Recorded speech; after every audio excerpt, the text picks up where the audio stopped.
My name is Harper, and I am 31 years old.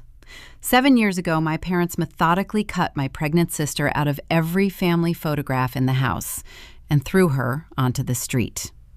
I took her in. When she passed away 2 years later, I became all that little boy had in this world. I raised Leo on my own. I worked myself to the bone. I never once asked about his biological father, because a man who abandons a pregnant girl does not deserve a second thought. But yesterday morning, a man stood on my sagging wooden porch in the freezing Kentucky rain. He was tracking crushed burley tobacco and mud onto the floorboards. He handed me a sealed envelope and looked at me with eyes I recognized instantly, because they were the exact same shape as my nephew's. He said, "I think this belongs to both of us." Inside was a certified DNA test. Before I tell you how this single piece of paper forced the wealthiest horse-breeding dynasty in Fayette County into a brutal legal war, please take a second to subscribe to Maya Tells Stories. Do this only if you have ever had to build a family out of the pieces someone else threw away. Drop a comment with your age and tell me about a time you had to protect someone you love. Now let me take you to that freezing autumn downpour and the exact moment my quiet life was torn apart. It was a Tuesday morning. The sky over Woodford County was a thick, flat gray. The rain was coming down hard, beating against the tin roof of my rented house. I was standing in the kitchen, wearing my work scrubs, smelling like the equine liniment I use at the veterinary clinic. I was holding a ceramic mug of black coffee, just trying to gather enough energy to wake Leo up for school. Then the knock came. It was not a polite, hesitant tap. It was firm and loud over the sound of the storm. I opened the heavy front door, expecting to see a delivery driver or maybe a neighbor whose truck got stuck in the mud. Instead, I saw him. He wore a dark tailored jacket that probably cost more than my car, but it was soaked completely through. His expensive leather boots were caked in thick Kentucky clay and crushed tobacco leaves from the fields down the highway. I knew who he was before he even spoke. Julian Thorne, the heir to the largest thoroughbred breeding estate in the Bluegrass region. My sister Callie used to clean the stables at his family's farm before she got pregnant. I braced myself for an arrogant billionaire demanding to throw his weight around. I expected a threat. I expected a team of corporate lawyers standing behind him on the wet grass, waiting to serve me papers. But Julian was alone. His hands were shaking slightly as he pulled a thick white envelope from the inside pocket of his ruined jacket. He did not look angry. He looked entirely broken. He held the envelope out to me and spoke in a quiet, hollow voice. He said, "Harper, I swear to God I did not know. I never knew she was pregnant. I ran the test myself. Please let me see my son." A normal person in a movie would have delivered a sharp, stoic comeback. They would have stood their ground and demanded answers. I did not do any of that. Panic hit my chest like a physical blow. A cold, blinding terror washed over me, realizing this wealthy stranger was about to use his infinite resources to take the only person I loved away from me. My fingers went completely numb. The heavy ceramic coffee mug slipped right out of my hand. It hit the wooden porch boards and shattered into dozens of jagged pieces, sending hot black coffee splashing across Julian's expensive boots. I did not apologize. I did not ask him to step inside and explain himself. I looked at his desperate face, and I slammed the heavy front door directly into it. I threw the deadbolt with a loud, metallic crack. I backed away into the dark hallway, leaving the heir of the Thorne Empire standing completely alone in the freezing rain. I slid down the wall and pulled my knees to my chest, trying to catch my breath. I thought locking the door would keep the storm outside.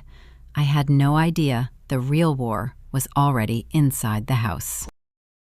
I sat on the hallway floor with my spine pressed against the heavy wood of the front door. The rain continued to hammer the tin roof, but all I could hear was the harsh, ragged sound of my own breathing. I looked down at my hands. I was still clutching the white envelope Julian Thorne had tried to give me. The paper was damp from the storm. I tore the flap open.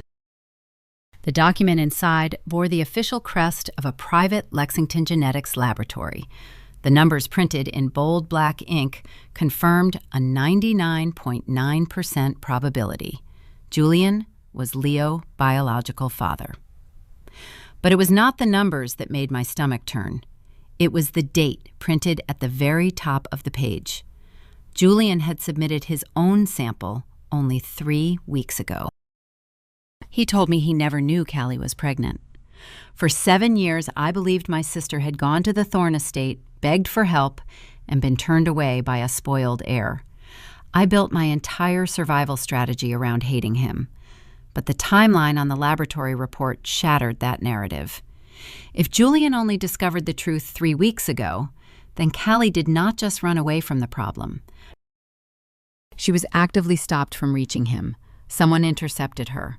Someone deliberately built a wall between a terrified pregnant teenager and the father of her child.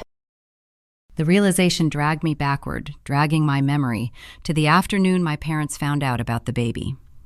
I need to ask you something directly. Have you ever had to pack up a sibling life while your own parents systematically pretended they never existed?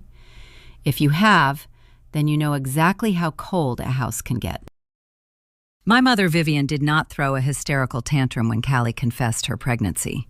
She did not yell or throw plates. Her reaction was far more terrifying. She walked into the living room and gathered every framed photograph sitting on the mantel. She brought them to the kitchen table. I watched from the hallway as my mother opened a drawer and pulled out a heavy pair of iron kitchen shears. She removed the photographs from their glass frames one by one. With surgical precision, she cut Callie's face out of every single picture. She severed my sister from our family history with slow, deliberate snips of the metal blades. She carried the mutilated photographs to the massive limestone fireplace in the den. She threw them onto the burning logs and watched the glossy paper curl and turn to black ash. When I begged her to stop, my mother turned to me. Her face was a rigid mask of absolute preservation. She told me, "Some secrets are meant to stay buried, Harper, or they will bury you." She pointed to the front door and told Callie to pack a single duffel bag and leave. I left with her. I was 24 years old, working entry-level shifts at a veterinary clinic. I rented a drafty 2-bedroom house in Woodford County, and we prepared for the baby together.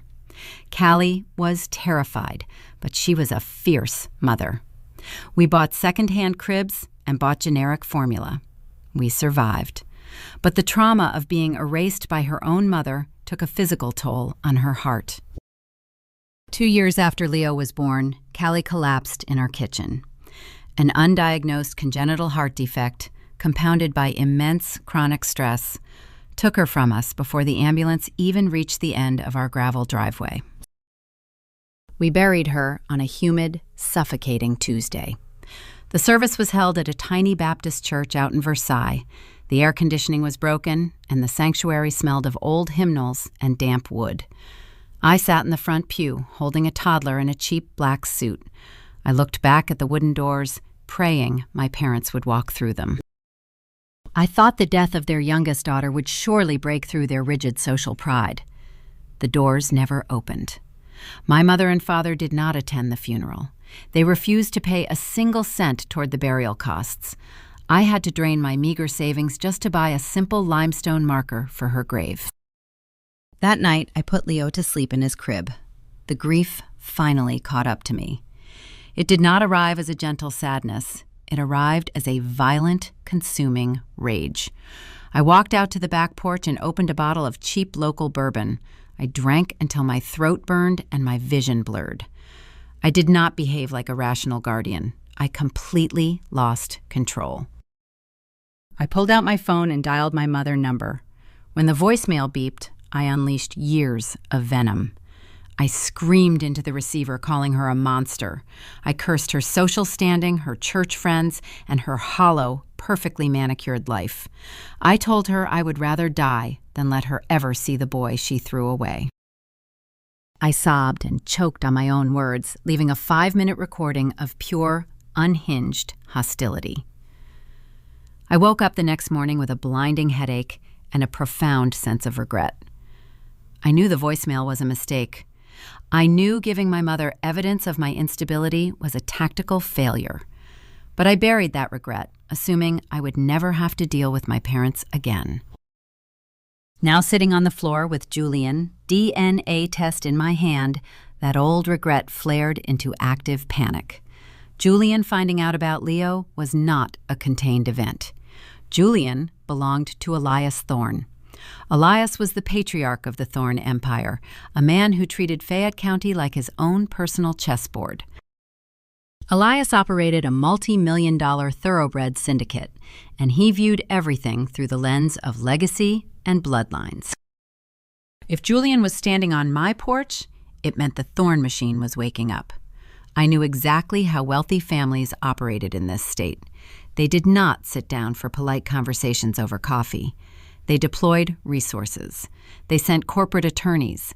They hired private investigators to dig through your trash and interview your neighbors. I looked at the rain lashing against the hallway window. Julian asking for forgiveness was a genuine human moment, but his father would not share that sentiment. Elias Thorne would look at Leo and see a missing piece of his corporate dynasty. He would look at me and see a massive, inconvenient obstacle standing in his way. I needed to move fast. I scrambled up from the floor, leaving the wet envelope on the rug. I walked into Leo's bedroom. He was still sleeping soundly, tangled in a superhero blanket, oblivious to the storm outside and the absolute hurricane preparing to hit our lives. I smoothed his hair back from his forehead. I promised my sister on her deathbed that I would protect this boy from the people who discarded him. But I was fighting a war with empty pockets.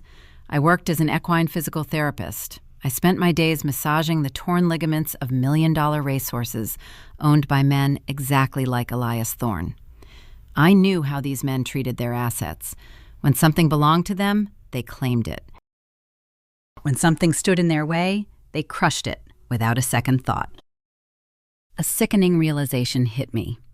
I had physical custody of Leo, but I was not legally impenetrable. Years ago, when Callie passed, I visited a discount family lawyer to formalize the adoption.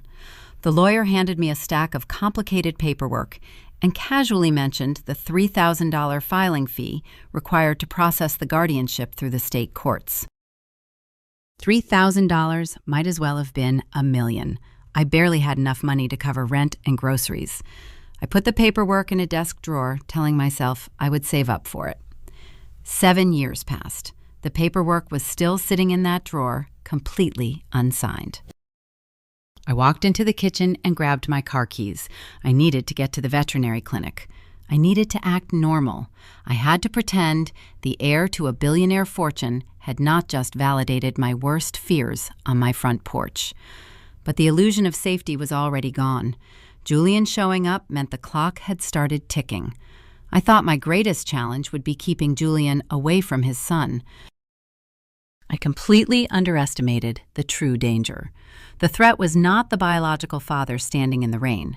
The threat was the grandfather sitting in his sprawling mansion reviewing the background check his security team just completed on a working-class woman raising a Thorne heir. I opened the front door to leave for work. The rain had stopped, but the air felt heavy and suffocating. The real war was about to begin, and I was walking onto the battlefield without a single piece of armor. I drove to the veterinary clinic with my hands gripping the steering wheel so hard my knuckles turned white. The rain had washed the dirt roads clean, but the mud was still thick on my boots. I thought the worst part of my week was going to be staring down Julian Thorne on my front porch. I assumed the danger would come from the biological father demanding weekend visits. I was completely wrong. Julian was just the tremor before the earthquake. His father was the actual disaster. Elias Thorne did not become a billionaire by throwing emotional tantrums or kicking down doors. He accumulated his massive wealth by starving his opponents of their resources. He learned about the secret DNA test Julian ran, and he did not yell at his son. Instead, he picked up his phone and commanded his corporate attorneys to dismantle the woman holding his only grandson. The attack began quietly. It started on a Thursday morning, just 2 days after Julian stood in the freezing rain. I was at the clinic cleaning out a stable when my cell phone buzzed in my pocket. It was the manager of the local credit union where I kept my meager checking account. The manager sounded nervous.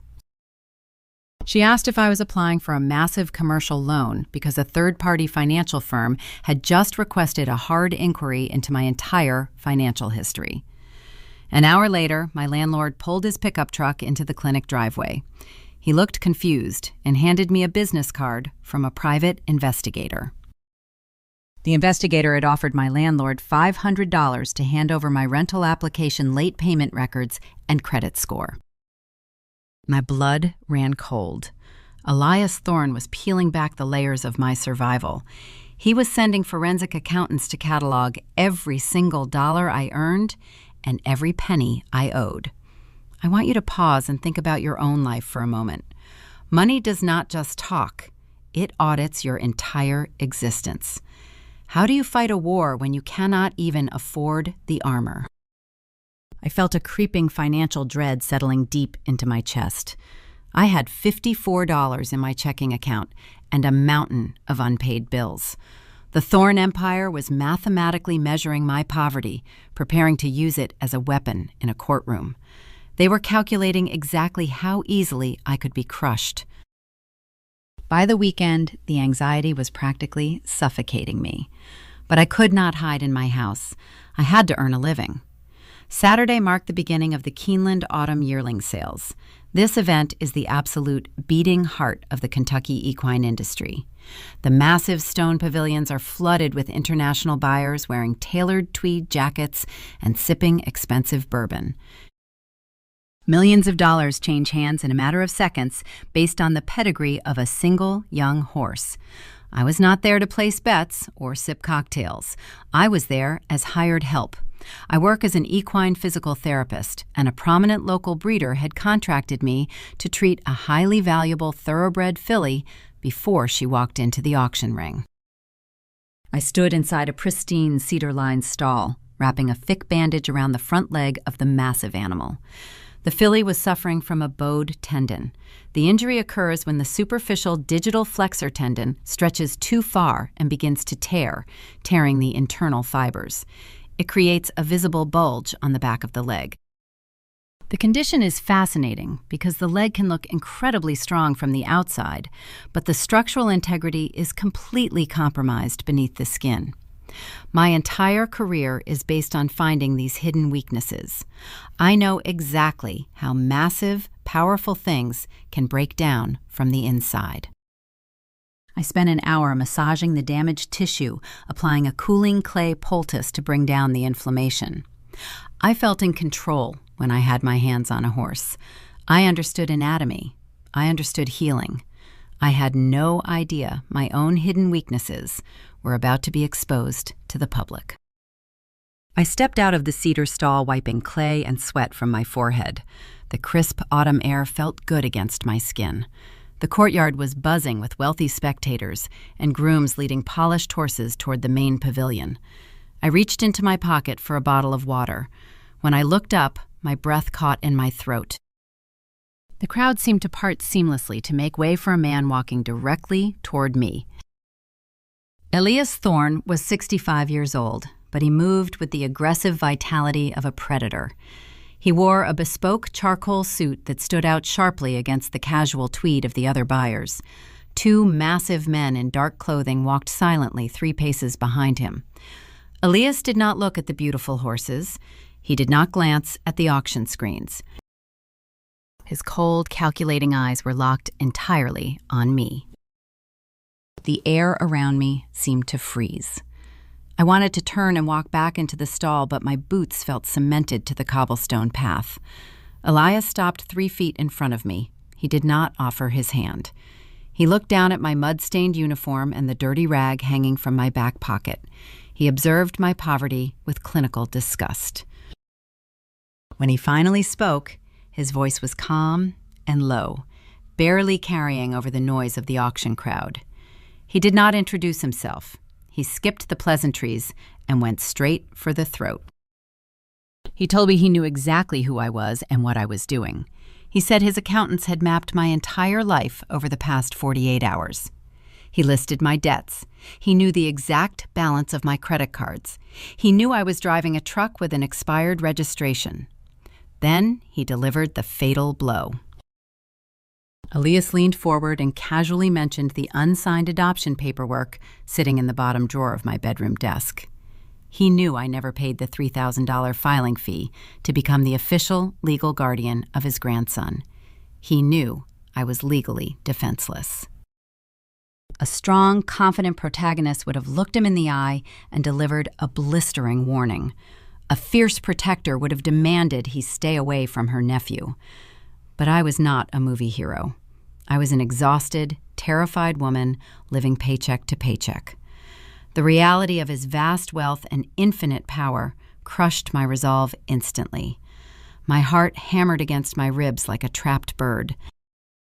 My throat went entirely dry. I tried to speak, but the words tangled in my mouth. I stammered out a pathetic, broken sentence, telling him he had no right to investigate me. My voice trembled so badly, I sounded like a frightened child. I physically backed away from him, retreating until my shoulders hit the rough wooden slats of the stable door. People in the courtyard were beginning to stare. Wealthy buyers paused their conversations to watch a powerful billionaire confront a dirty stable worker. I felt the humiliating heat of shame burning my cheeks. I shrank under his gaze, looking incredibly small and utterly defeated. I failed to protect my own dignity in public. I let him see exactly how terrified I was.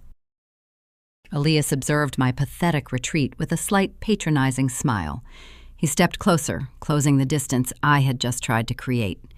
He told me he was not going to waste his time arguing with the squatter over the fate of the Thorne bloodline. He whispered that fighting him would bankrupt me within a week. He advised me to go home, pack the boys' belongings, and wait for a phone call. He said the transition would be much easier if I simply surrendered the child voluntarily. I shook my head vigorously, finally finding a scrap of oxygen. I told him I would rather burn my house down than hand Leo over to him. I managed to say I was the only family that boy had ever known. Elias adjusted the cuffs of his expensive suit jacket. His smile widened into a chilling expression of absolute victory. He shook his head slowly. He told me my biological claim was distant and weak. He casually mentioned that his attorneys had already found a much stronger angle. He stated he did not need to fight me directly because he had already purchased the loyalty of people who held a direct biological right to the child. He said he had found the perfect candidates to file an emergency custody order on his behalf. Before I could ask what he meant, Elias turned his back on me and walked away. His massive security guards followed him, leaving me trembling against the stable wall. The horrific realization struck me a second later. Julian had come to me out of guilt, but Elias was operating on pure strategic malice. My biological claim was a minor aunt, but there were two people in the world who held a much higher standing in family court. Two people who had systematically erased my sister from their lives 7 years ago. Elias did not just want to audit my bank account. He was planning to weaponize my own parents against me. The ground beneath my feet felt like it was crumbling into dust. I survived the forensic audit, but the real betrayal was already driving toward my front door. I left Keeneland with my pulse hammering against my ribs. The drive back to Woodford County was a blur of winding limestone walls and barren autumn trees. Elias Thorne had promised to destroy me without ever laying a finger on me directly. I spent the entire 30-minute commute trying to figure out his strategy. He told me my biological claim was weak, but his was non-existent. A grandfather who had never met the child possessed zero standing to demand emergency custody under state law. A judge would throw his petition out before lunch. But Elias was not going to file the petition himself. He told me he had purchased the loyalty of people who held a direct biological right. Has your family ever ignored your suffering until your circumstances suddenly became profitable for them? Have you ever watched the people who abandoned you suddenly return the exact moment there was money to be made? I turned my beat-up truck onto my street and my stomach dropped into my shoes. Parked in my uneven, crushed stone driveway was a pristine silver Lincoln sedan. It was a vehicle that belonged in an upscale country club parking lot, not sitting outside my drafty rental house. My hands shook as I shifted the truck into park. The doors of the silver sedan opened. 2 figures stepped out into the humid afternoon air. I had not seen them in person for 7 years, not since the day they methodically cut my pregnant sister out of their photographs and burned her memory in their fireplace, not since they refused to attend her funeral. My father, Richard, stood near the bumper adjusting his expensive tie. He was a silent enabler, a man who cared only about his golf handicap and maintaining the illusion of a perfect household. But my eyes were entirely fixed on the woman walking toward me. My mother, Vivian, looked exactly the same as she did a decade ago. Her hair was perfectly styled, and she wore a crisp beige trench coat that screamed of quiet wealth. She was the ultimate social climbing matriarch. She cared deeply about her standing in their tight-knit church community, and nothing else. She possessed a terrifying ability to mask cruelty behind a veil of maternal concern. And she was holding a heavy glass baking dish wrapped in a checkered cloth towel. I stepped out of my truck, keeping the door between us like a shield. I wanted to ask them what they were doing here. I wanted to demand they leave my property, but my throat was sealed shut by a toxic mixture of shock and revulsion. Vivian stopped a few feet away. The smell radiating from the glass dish hit my nose. It was a Kentucky hot brown, a classic local recipe made of roasted turkey, thick-cut bacon, and rich, creamy Mornay sauce baked over thick toast. It was the meal she used to make on Sunday afternoons when we were children, before the house became a war zone. Bringing that specific dish was a calculated psychological weapon. It was designed to disorient me. It was meant to project an image of a loving grandmother bringing comfort food to her struggling daughter. "Harper, sweetheart," she said. Her voice dripped with a thick, sugary southern drawl that she only deployed when she had an audience. I noticed my elderly neighbor, Mrs. Gable, standing on her front porch across the street, watering her ferns and watching us intently. Vivian took another step forward. She sighed, looking at my mud-stained work boots and the peeling paint on my front porch. "Bless your heart," she cooed. "You have struggled so much for so long. We have been praying for you every single night. We know how hard it has been raising the boy all by yourself in this environment. It is time you let us help. It is time we take the boy to his proper family." The words hung in the humid air. Proper family. The sheer audacity of the phrase triggered a wave of pure, sickening disgust inside my chest. These were the people who threw Callie onto the street when she needed them most. They let her die thinking she was a shameful secret. They let me drain my meager savings to buy a limestone grave marker while they went on vacations. They never once called to ask if Leo had enough food to eat or shoes that fit. They ignored our suffering completely. But today was different. Today, Leo was no longer a shameful secret. Today, Leo was the recognized blood heir to the Thorne breeding empire. Elias Thorne wanted his grandson, but lacked the legal standing to bypass me, so he simply bought the people who did. Vivian and Richard were biological grandparents. Under family law, they possessed a recognized avenue to petition for custody if they could prove the current environment was detrimental. Elias needed a Trojan horse, and my parents were more than happy to sell their souls for a seat at the Billionaire table. They were going to use Leo to elevate their own social status. They were trading my sister child for an alliance with Fayette County royalty. "You are not taking him," I said. My voice was a low, dangerous rasp. I gripped the edge of my truck door.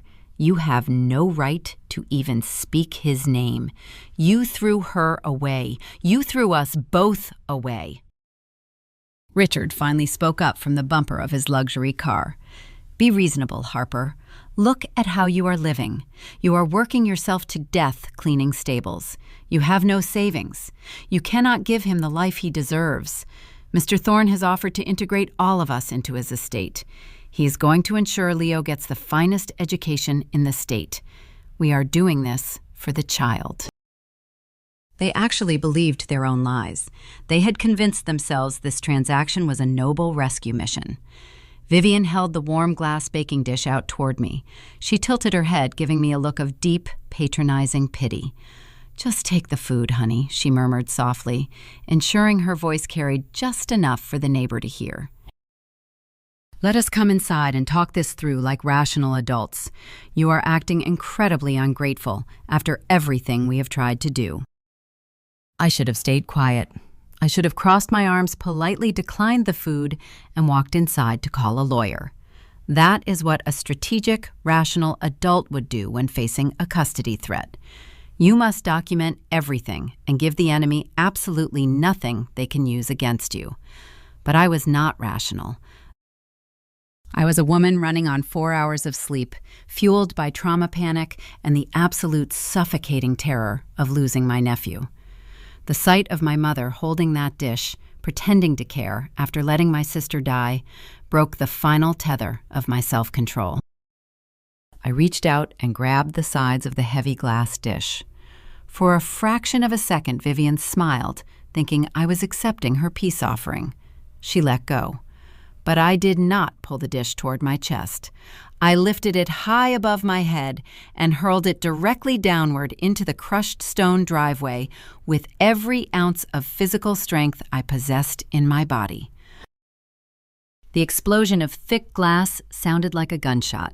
The dish shattered into 100 jagged pieces, sending hot Mornay sauce, roasted turkey, and grease splattering across the gravel and onto the hem of my mother's pristine beige trench coat. I did not stop there. The dam had completely broken. I screamed at them. I unleashed a torrent of blind, furious rage. I pointed my finger directly into Vivian's face and told her she was a rotting parasite. I cursed at my father. I yelled so loud my vocal cords burned, ordering them to get off my property before I dragged them off myself. I stood there, breathing heavily, waiting for them to flinch. But Vivian did not look frightened. She did not look insulted. She looked down at the ruined food on her coat, and then she looked across the street. Mrs. Gable was staring at us with her hand covering her mouth, horrified by my violent outburst.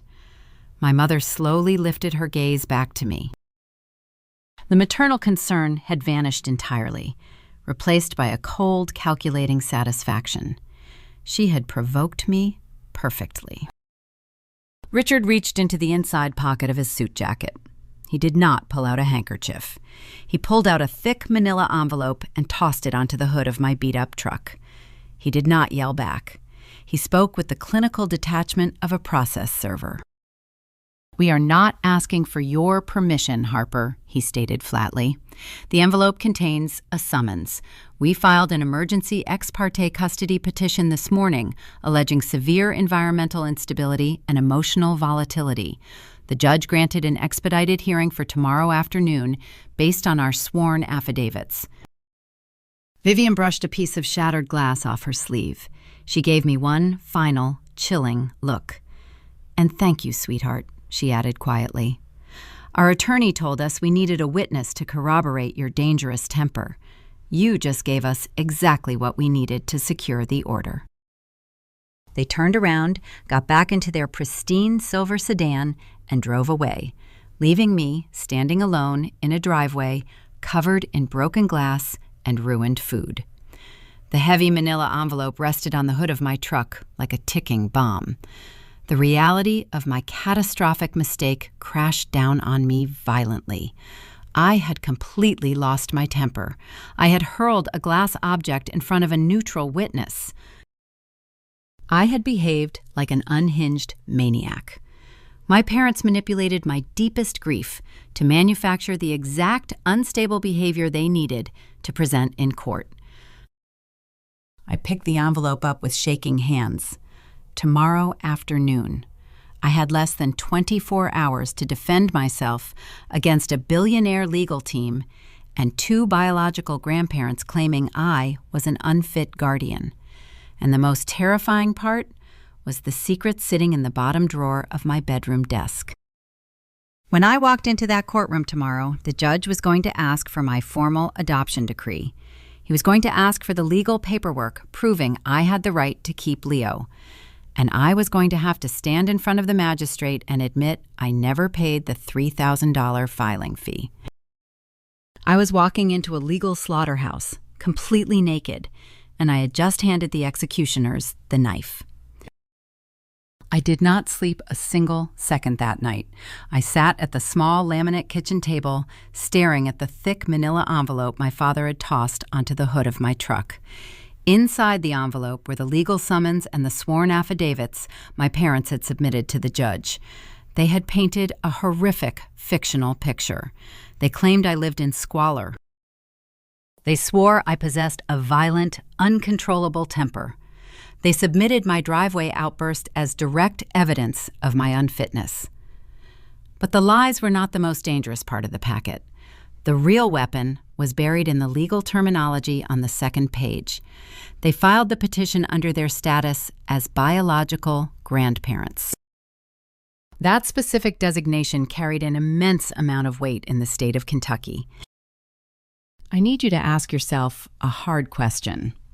When the law looks at your family, it only sees paperwork. Are your documents in order, or are you hoping love is enough? For 7 years, I believed my love for Leo was a bulletproof shield. I changed his diapers when he was sick with a fever. I worked double shifts at the veterinary clinic to buy his winter coats. I sat by his bed and read him stories every single night. I assumed those actions made me his mother in the eyes of the world. But a courtroom does not measure love. A courtroom measures certified decrees and stamped signatures. And I did not have a single one. I walked into my bedroom and opened the bottom drawer of my desk. Sitting beneath a stack of old utility bills was the formal adoption packet I had procured from a discount legal clinic years ago, right after Callie passed away. The pages were yellowing at the edges. The signature lines were completely blank. I remembered the exact afternoon the clinic attorney told me the state required a $3,000 filing fee to officially terminate the biological rights and register me as the permanent legal guardian. I had $40 to my name that day. I had to choose between paying a court fee or buying groceries and paying the electric bill so a toddler would not freeze in the winter. I chose the electric bill. I chose survival. I assumed I would save the money eventually. I never did. My poverty was now a fatal flaw, and the Thorne empire was driving a legal knife directly into it. The Fayette County Family Court Building is not a place where justice feels triumphant. It is a depressing, sluggish machine. I walked through the metal detectors the next afternoon feeling completely hollow. The long, fluorescent-lit corridors smelled heavily of wet wool from rain-soaked coats and pungent industrial floor wax. The wooden benches were packed with exhausted working-class people staring blankly at the floor, waiting hours for dockets that were endlessly delayed. It was a holding pen for the desperate. I did not have an attorney. I could not afford a consultation, let alone a retainer. I brought a manila folder stuffed with my rent receipts, pediatrician's notes, and photographs of Leo smiling at his birthday parties. I foolishly believed I could simply show the judge that we had a good life together. I thought the truth would matter. I approached the main clerk window to register my presence for the expedited hearing. The woman behind the thick plexiglass looked exhausted. I slid my summons through the small metal slot. I also pushed my yellowing adoption packet through the gap. I told her I needed to counter-petition. I explained that I had been raising the child for 7 years and I wanted to finalize the adoption right now to block the grandparents. The clerk looked at the old forms. She tapped her keyboard for a few seconds. She did not look up when she spoke. She informed me that I could not file a counterpetition on an emergency docket without an attorney of record. Furthermore, she noted that submitting the formal adoption request required the processing fee up front. She asked if I had a certified cashier check for $3,000. I stared at the clerk through the scratched plexiglass. I told her I did not have the money today, but I could set up a payment plan. I begged her to just stamp the papers so the judge would see my intent. The clerk shook her head. She slid the yellowing papers back through the metal slot. She stated the court did not offer payment plans for guardianship filings. She told me to sit down and wait for my name to be called. That was the exact moment my reality shattered. The crushing inadequacy hit me like a physical blow to the chest. I was entirely legally defenseless. Vivian and Richard were backed by billionaire lawyers, and their biological grandparent status gave them presumed standing. I was nothing but a biological aunt who had acted as an unpaid babysitter in the eyes of the law. All my sacrifices meant absolutely nothing because I could not afford the entry fee to the legal system. I did not walk away from the window. I grabbed the metal counter and leaned toward the glass. I pleaded with the woman. My voice began to crack, rising in volume. I told her my parents abandoned this child 7 years ago, and they were trying to sell him to a billionaire. The clerk sighed and told me to step back from the counter. I could not step back. The suffocating terror of losing Leo completely overrode my common sense. I started crying. It was not a quiet, dignified weep. It was a hysterical, frantic sobbing. I begged the clerk to help me. I slammed my hand against the counter, screaming that they could not take my nephew away over a filing fee. My vision blurred with hot tears. I was gasping for air, demanding to speak to the magistrate immediately. I completely lost my grip on reality. 2 heavy-set county bailiffs marched over from the security checkpoint. They grabbed me by the arms, pulling me away from the plexiglass window. I struggled against their grip, crying hysterically, telling them to let me go. I looked absolutely unhinged. I looked like a frantic, unstable woman having a dangerous mental breakdown in a public government building. Through my blurry vision, I saw them. Standing at the far end of the corridor was my mother, Vivian, my father, Richard, and a man in a pristine tailored suit holding a sleek leather briefcase. It was Elias Thorne, lead attorney. They had watched the entire scene unfold. The attorney was writing something down on his legal pad with a silver pen. I had just given them undeniable, documented proof of my emotional volatility right in front of armed court officers. The judge would not even need to read their affidavits now. The bailiffs would testify to my manic behavior. The bailiffs forced me to sit on a wooden bench at the very end of the hallway, threatening to hold me in contempt if I caused another disturbance. I sat there shivering, wiping my wet face with my sleeves. My chest ached. I had destroyed my own credibility. I had handed my nephew to the Thorne Empire on a silver platter because I could not control my fear. The heavy wooden doors of the courtroom opened. The clerk called the docket number. I stood up on trembling legs, feeling like a condemned prisoner walking toward the execution block. I knew the judge would grant my parents temporary custody based on my behavior alone. I knew Elias Thorne was going to win his first battle without ever stepping foot inside the building. But the legal execution was interrupted by something I never saw coming. Before I could walk into the courtroom, the billionaire attorney answered his cell phone. He listened for a moment, his face turning incredibly pale. He walked over to my parents and whispered something urgent into my father's ear. Richard looked shocked. Vivian's expression faltered, completely dropping her confident mask. The attorney walked over to the bailiff and requested a brief recess before the hearing could begin. I stood frozen in the hallway, confused by the sudden delay. I turned toward the nearest restroom, hoping to wash my face and pull myself together. As I pushed the heavy bathroom door open, a hand caught the wood, stopping it from closing. Vivian stepped into the tiled room behind me. She locked the door. The aggressive social climber from my driveway was completely gone. My mother looked terrified. Her hands were shaking, and her breathing was shallow. She looked at me with eyes full of a dark, buried agony. She told me the custody hearing was a mistake, but she could not stop Elias Thorne now because he knew her secret. I realized the war for Leo was not just about the Thorne bloodline anymore.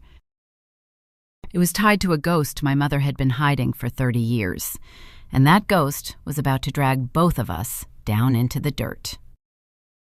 The courthouse bathroom smelled of cheap industrial soap and old plumbing.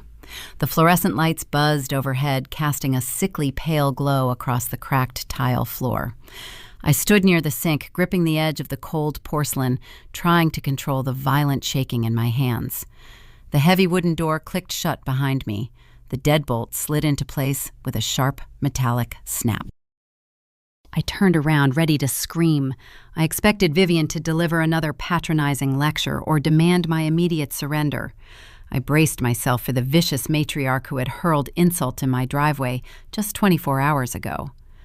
But the woman standing against the locked door did not look like an arrogant socialite preparing for victory. Vivian looked completely hollowed out. The crisp beige trench coat suddenly seemed too large for her frame.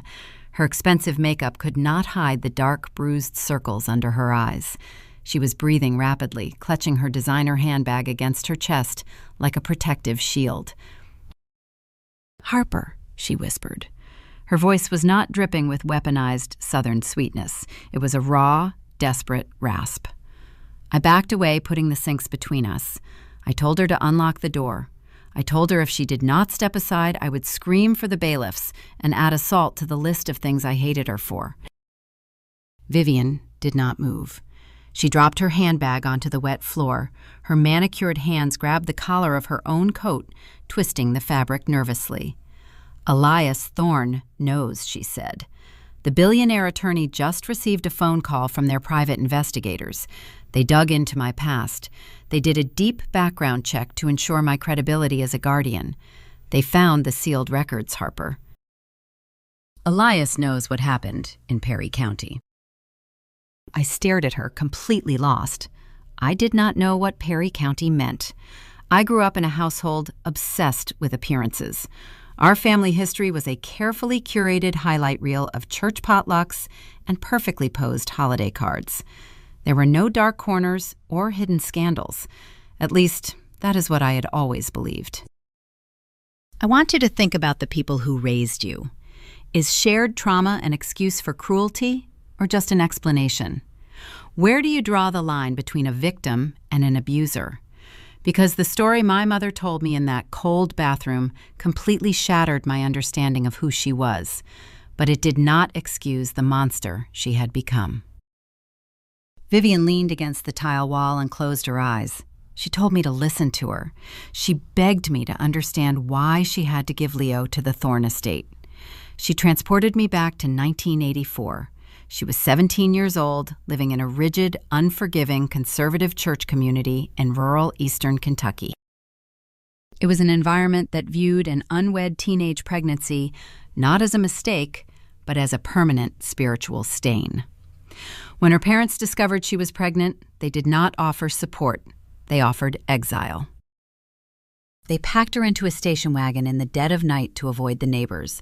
They drove her deep into the Appalachian Mountains to a secretive religious facility known locally as a home for wayward girls.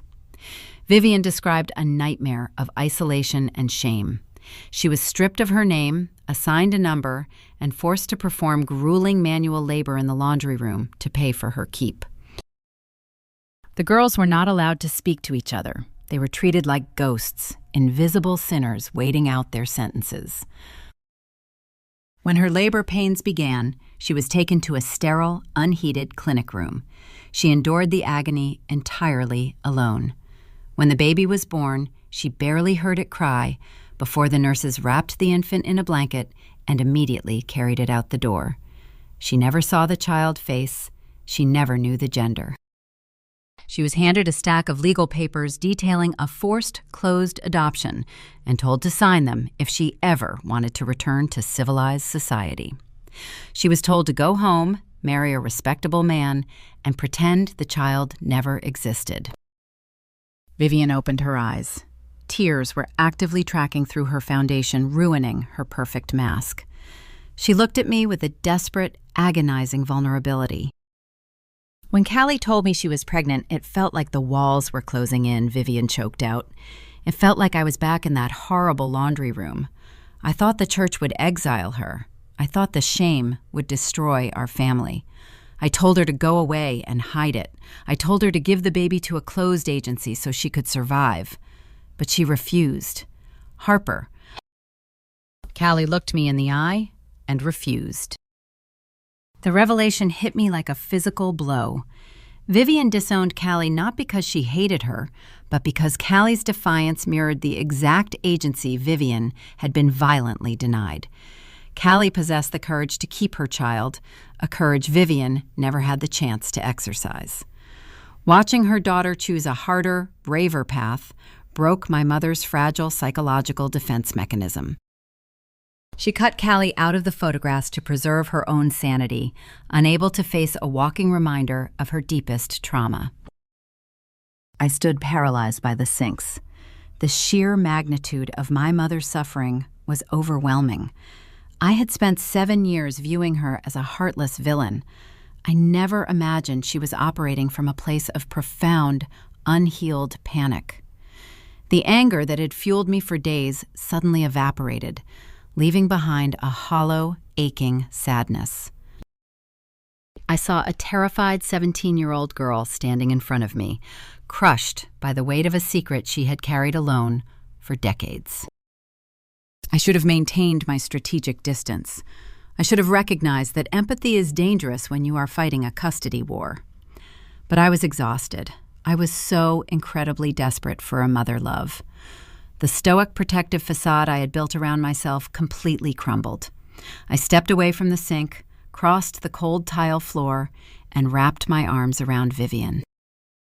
I pulled her against my chest, holding her tightly.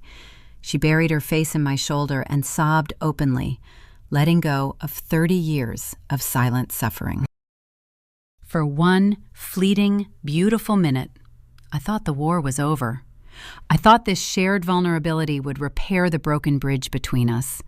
I thought we could walk out of this bathroom together, face Elias Thorne, attorney, and tell him the custody battle was canceled. I thought we were finally going to be a family. I gently pulled back, keeping my hands on her shoulders. I looked into her tear-streaked face and spoke softly. "We can stop this, Mom," I said. "We can walk out there right now and withdraw the petition. We do not have to let Elias take Leo. You do not have to be afraid of the shame anymore. We can protect him together." Vivian sniffled, wiping her eyes with the back of her hand. She looked down at the floor and then slowly looked back up at me. The vulnerability in her eyes vanished, rapidly replaced by the cold, terrified socialite. She gently pushed my hands off her shoulders. "You do not understand, Harper," she whispered, her voice returning to a tight, controlled rasp. "Elias knows about the Appalachian facility. He knows about the closed adoption.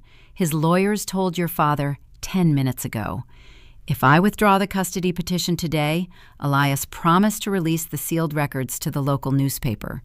He promised to send copies to every deacon in our congregation. He will expose my secret to the entire county. He will completely destroy my standing." I stared at her, the betrayal tasting like ash in my mouth. "You are letting him blackmail you?" I asked, my voice trembling. "You are going to let him take your grandson so your church friends do not gossip about your past." Vivian retrieved her designer handbag from the floor. She straightened her trench coat, reassembling her armor piece by piece. She could not meet my gaze. She turned toward the wooden door and unlocked the deadbolt. "Elias Thorne can give the boy a $1 billion empire," she stated coldly, retreating into her delusions. "He can give him a better life than a struggling stable worker ever could. And I will not let a 30-year-old mistake destroy my marriage and my community. The petition stands, Harper. You are going to lose in there. Do not make it ugly. She opened the door and walked out into the fluorescent-lit hallway, leaving me standing alone in the bathroom. The brief moment of maternal connection was a complete illusion. Vivian trauma explained her cruelty, but it did not change her choices. She was still a coward, willing to sacrifice a child to protect her own reputation. I washed my face with cold water, scrubbing the tears from my cheeks. The vulnerability was gone, replaced by a sharp, freezing clarity. Empathy had only made me weak. If Elias Thorne was willing to blackmail his own allies to win a custody battle, then playing by the rules was a guaranteed suicide mission. I walked out of the bathroom and headed straight for the courtroom doors. I was not going to beg a judge for mercy anymore. I needed to find a weapon capable of hurting a billionaire, and I knew exactly where to look for the ammunition. I walked out of that bathroom, leaving my mother and her cowardly secrets behind. The courtroom doors felt incredibly heavy, but I pushed them open with a new, freezing clarity. I expected the magistrate to immediately hand my nephew over to my parents based on my previous panic attack at the clerk window. I expected the bailiffs to escort me back to my rented house to pack his belongings. But the Fayette County family court system operates on a foundation of bureaucratic delays and procedural mandates. The judge took one look at the explosive affidavits, the lack of an official adoption decree, and the high-profile billionaire attorney standing behind my parents. Instead of ruling immediately on the emergency petition, the magistrate slammed his wooden gavel and ordered all parties into mandatory emergency mediation. He stated the state would not uproot a young child from his long-term residence without attempting a mediated settlement first. We were given exactly 48 hours to reach an agreement before the court would reconvene for a brutal evidentiary hearing. Those 48 hours dragged by like thick, humid syrup. I spent the time agonizing over my complete lack of legal representation. I walked into the Lexington Mediation Center on Thursday morning, completely alone, carrying my useless manila folder of pediatric receipts and birthday photographs. The Mediation Center was located on the top floor of a sleek glass building overlooking the sprawling downtown equestrian statues. The conference room was stifling and intimidating. It featured a massive, polished mahogany table and ergonomic leather chairs that cost more than my pickup truck. My parents were not in the room. They were merely the biological pawns used to force this meeting. The architect of my destruction sat directly across from me. Elias Thorne wore another immaculate bespoke suit. His lead corporate attorney sat beside him, pulling thick stacks of pristine legal documents from a sleek leather briefcase. The court-appointed mediator sat at the head of the table. His name was Mr. Caldwell, and he was a retired local judge. He possessed a slow, thick Kentucky drawl that sounded comforting to outsiders, but carried a deeply ingrained regional elitism. He clearly understood the power dynamics in the room. Caldwell repeatedly addressed the billionaire as Sir, nodding respectfully whenever Elias spoke. When Caldwell turned to me, his tone shifted subtly. He called me ma'am, stretching the vowel out in a way that sounded incredibly patronizing. He looked at my worn canvas jacket and unpolished boots with polite, professional disdain.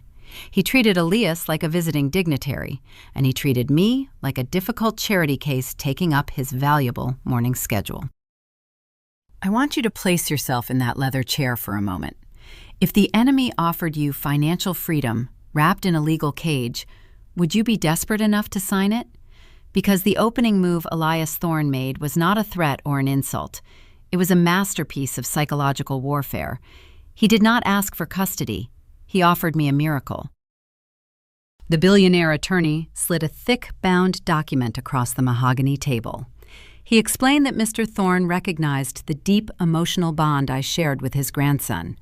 The attorney stated that Elias did not want to tear the boy away from the only mother figure he had ever known. Therefore, Elias was offering a comprehensive private settlement. The Thorne estate would immediately establish a $2 million irrevocable educational trust in Leo's name, ensuring he would attend the finest private schools and universities without a single ounce of student debt. Furthermore, the estate would pay me a tax-free annual caretaker stipend of $100,000. I would be moved into a renovated guest house on the massive Thorne property. I would not have to pay rent or utilities or health insurance ever again. The suffocating temptation hit my chest with the force of a freight train. I stopped breathing. I stared at the numbers printed on the crisp white paper. $100,000 a year. $2 million for my nephew. For 7 years, I had lived in a state of constant grinding panic. I knew the exact price of every generic brand of milk at the grocery store. I knew which floorboards in my rented house covered the worst drafts. I spent my nights praying my truck tires would survive another winter because I could not afford replacements. The sheer physical exhaustion of poverty had worn my bones down to dust. And now sitting across from me was a man offering to erase all of that suffering with a single stroke of a pen. I could quit breaking my back mucking out stables at the veterinary clinic. I could buy Leo new clothes that actually fit him instead of relying on thrift store donations. I pictured waking up in a warm, safe house, knowing my nephew's future was permanently secured. The relief was so intense, it actually made me dizzy. I picked up the pen the attorney had placed next to the document. I hovered the silver tip over the signature line. Elias watched me with a calm, relaxed posture, completely confident that his money had just purchased his grandson. But my hand hesitated. I remembered standing in the cedar stall at Keeneland 2 days ago, running my hands over the thoroughbred leg. I remembered how a bowed tendon looks incredibly strong from the outside, while the structural integrity is completely destroyed beneath the skin. My entire career relied on diagnosing hidden weaknesses. I put the pen down on the table. I told the attorney I wanted to read the fine print before I signed anything. Mr. Caldwell let out a long, patronizing sigh, adjusting his reading glasses. He told me I was overthinking a very generous gift, ma'am. I ignored the mediator and turned to page 12 of the settlement contract. The legal terminology was dense and confusing, but one specific phrase caught my eye. The clause outlined the transfer of primary domiciliary rights. I demanded the attorney explain exactly what that phrase meant in plain English. The attorney cleared his throat, avoiding my gaze. He explained that by signing the agreement, I would officially surrender my physical custody claim back to the biological grandparents, who would then legally assign domiciliary rights to Elias Thorne. It meant Elias would become the primary legal decision-maker. He would dictate where the child lived, what medical care he received, and who he was allowed to see. The $100,000 stipend was not a gift. It was a salary. I was legally agreeing to become a glorified hired nanny. The guest house on the estate was not a safe haven. It was a cage. Because the moment Elias decided he no longer needed me around, he could legally terminate my employment, evict me from the property, and I would have absolutely zero standing to ever see my nephew again. The trap was utterly devastating. They were using my desperation to trick me into selling my only leverage. The hot, burning shame of almost falling for it instantly transformed into a blind, explosive fury. I did not keep my composure. I did not behave like a rational adult negotiating a contract. I leaned entirely across the polished mahogany table, pointing my finger directly in the billionaire face. I aggressively cursed at Elias and his attorney, dropping a vicious string of profanities that echoed loudly off the glass walls. I called them manipulative, vile predators. I yelled that they could take their blood money and choke on it. I slammed my hands down on the table, rattling the water glasses and causing the corporate lawyer to physically recoil in his chair. Mr. Caldwell's face turned bright red. The mediator slammed his hand against his notepad, demanding order in the room. He told me my behavior was completely unacceptable and highly unprofessional. I turned my rage toward him, telling the retired judge he was nothing but a paid lackey for the local elite. It was an incredibly imperfect, disastrous moment. I let my anger override my strategy. I watched as Mr. Caldwell picked up his pen and began writing furiously on the official court evaluation form. I could see the words combative temperament and emotionally volatile being permanently etched into my legal file. I had just provided the mediator with the exact ammunition the judge would need to rule against me in the evidentiary hearing. I heavily penalized myself in the eyes of the court because I could not control my disgust. Elias Thorne did not raise his voice. He did not look angry. He slowly buttoned his tailored suit jacket and stood up from the table. He looked down at me with an expression of absolute, freezing malice. He told me he tried to offer me a graceful exit. He said my refusal proved I was too unstable to raise a Thorne heir. Then he delivered his next terrifying promise. He told me if I wanted to fight a legal war, he was going to make sure I could not even afford the gasoline to drive to the courthouse. He said by tomorrow morning, my entire life would be starved of oxygen. The mediation was officially terminated. I walked out of the glass building with my heart sinking into my stomach. I had survived the red herring trap, but I had destroyed my own credibility in the process. Elias had promised to choke my finances, and I knew he possessed the power to do exactly that. The custody battle was escalating into a total war of attrition, and I was heading back to Woodford County completely unaware that the billionaire was about to use his massive influence to burn my only source of income to the ground. I drove away from the mediation center with the billionaire's threat ringing in my ears. Elias Thorne had promised to starve my entire life of oxygen by the next morning. I thought he was speaking metaphorically about legal maneuvers and court filings. I completely underestimated how thoroughly the ultra-wealthy control the local ecosystem. I woke up on Friday morning ready to fight back. I had researched a fierce, independent family attorney based in Lexington who had a reputation for destroying corrupt mediator reports.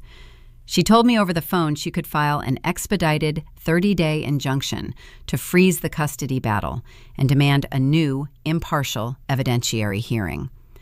The catch was a mandatory $5,000 retainer required upfront.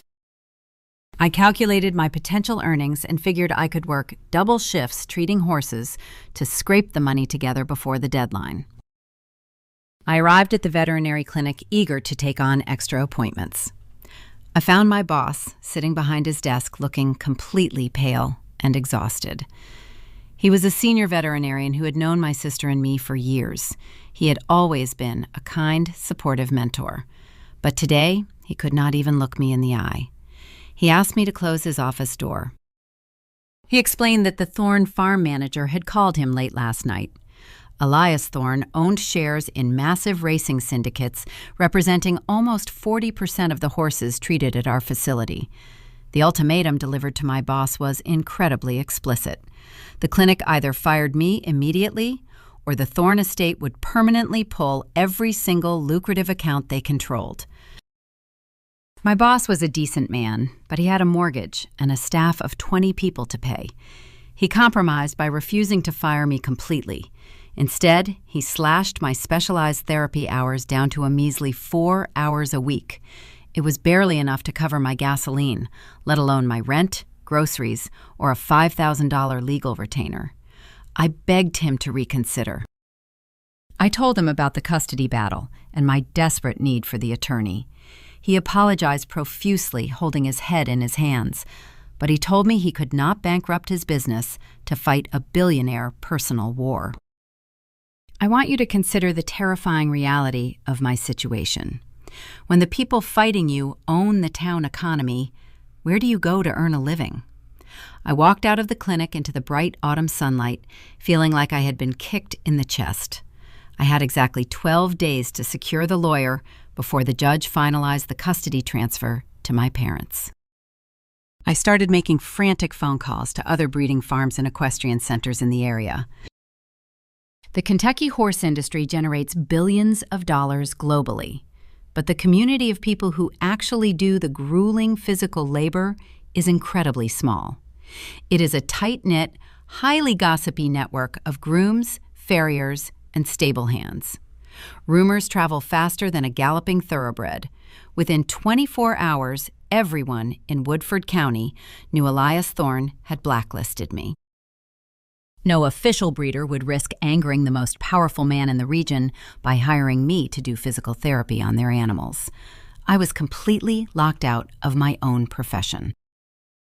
I had to resort to the shadow economy just to keep the electricity running in my rented house. I began taking under-the-table cash jobs from independent owners who operated outside the massive syndicates. I was no longer massaging torn ligaments and applying specialized healing poultices. I was relegated to the lowest, punishing manual labor. I woke up at 4 a.m. to muck out filthy stalls in freezing, drafty barns.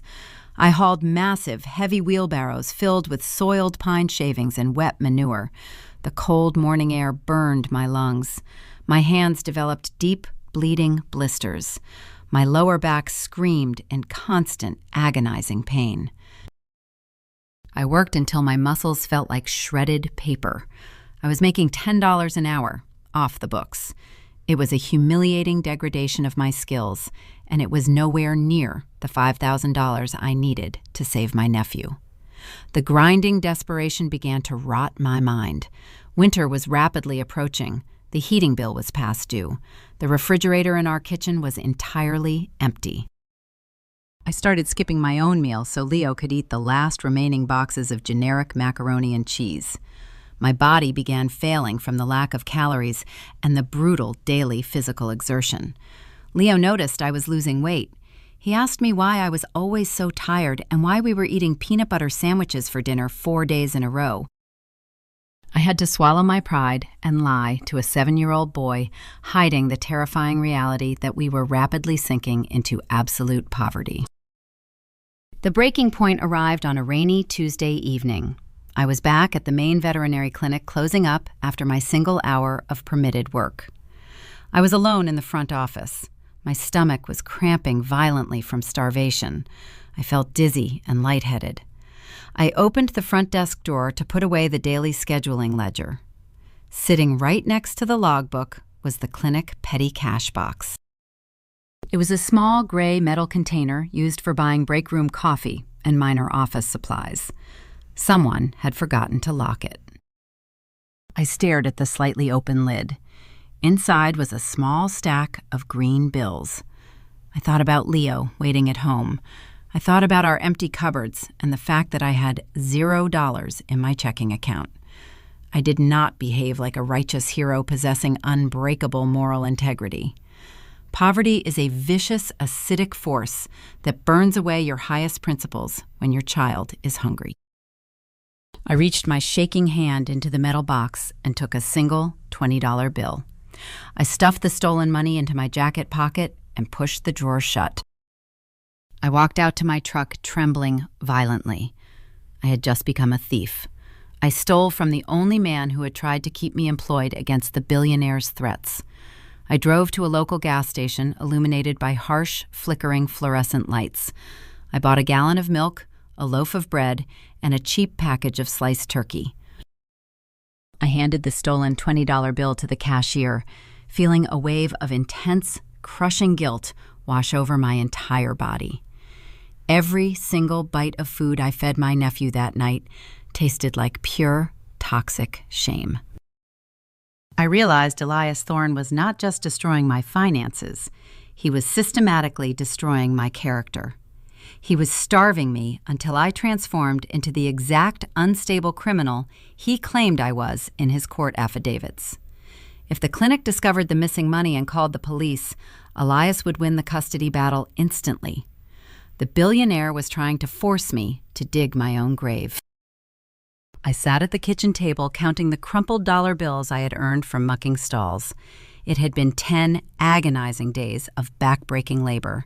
I had scraped together exactly $450. I was $4,550 short. The injunction window was rapidly closing. The evidentiary hearing was looming on the calendar like a death sentence. I was going to lose the only family I had left simply because I was poor. I dropped my head onto the laminate table, completely defeated. I had no options left. I could not take out a bank loan because my credit was already ruined by the forensic audit Elias had launched against me. I closed my eyes, praying for some kind of miracle or an end to the suffering. My prayer was interrupted by the sound of tires crunching on the gravel outside. Bright white headlights suddenly cut through the darkness of my living room, sweeping across the walls. I sat up, my heart pounding against my ribs. I thought the police had finally come for the stolen money. I thought Elias had dispatched his security team to physically remove me from the property. I grabbed a heavy metal flashlight from the kitchen counter and walked slowly toward the front door. I looked through the peeling paint of the front window. The vehicle parked in my driveway was not a police cruiser. It was a massive, expensive truck. The engine cut off.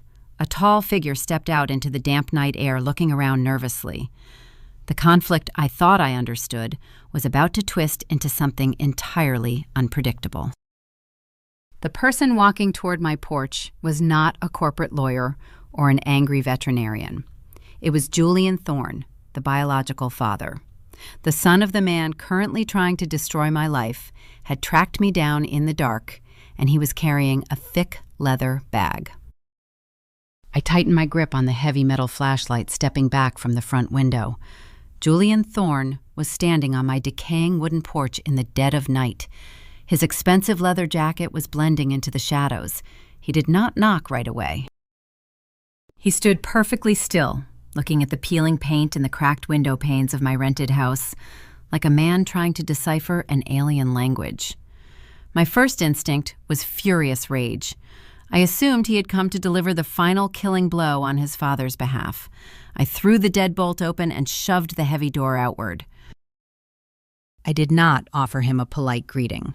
I stepped onto the porch, my boots hitting the warped floorboards.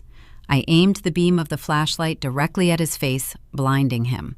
I demanded to know what he was doing on my property. I told him his father had successfully starved me of my livelihood, and if he was here to finish the job, he was going to have to do it through a physical altercation. Julian raised a hand, shielding his eyes from the blinding glare. He did not yell back. He did not match my aggressive hostility. "Harper, please put the light down," he said. His voice was a strained, raspy whisper. He looked over his shoulder, checking the dark road beyond my crushed stone driveway. "I am not here for my father. I sneaked out of the estate. If Elias finds out I am standing on this porch, he will completely destroy both of us." I lowered the flashlight slightly, casting the beam across his chest. He was holding a thick, worn leather bag.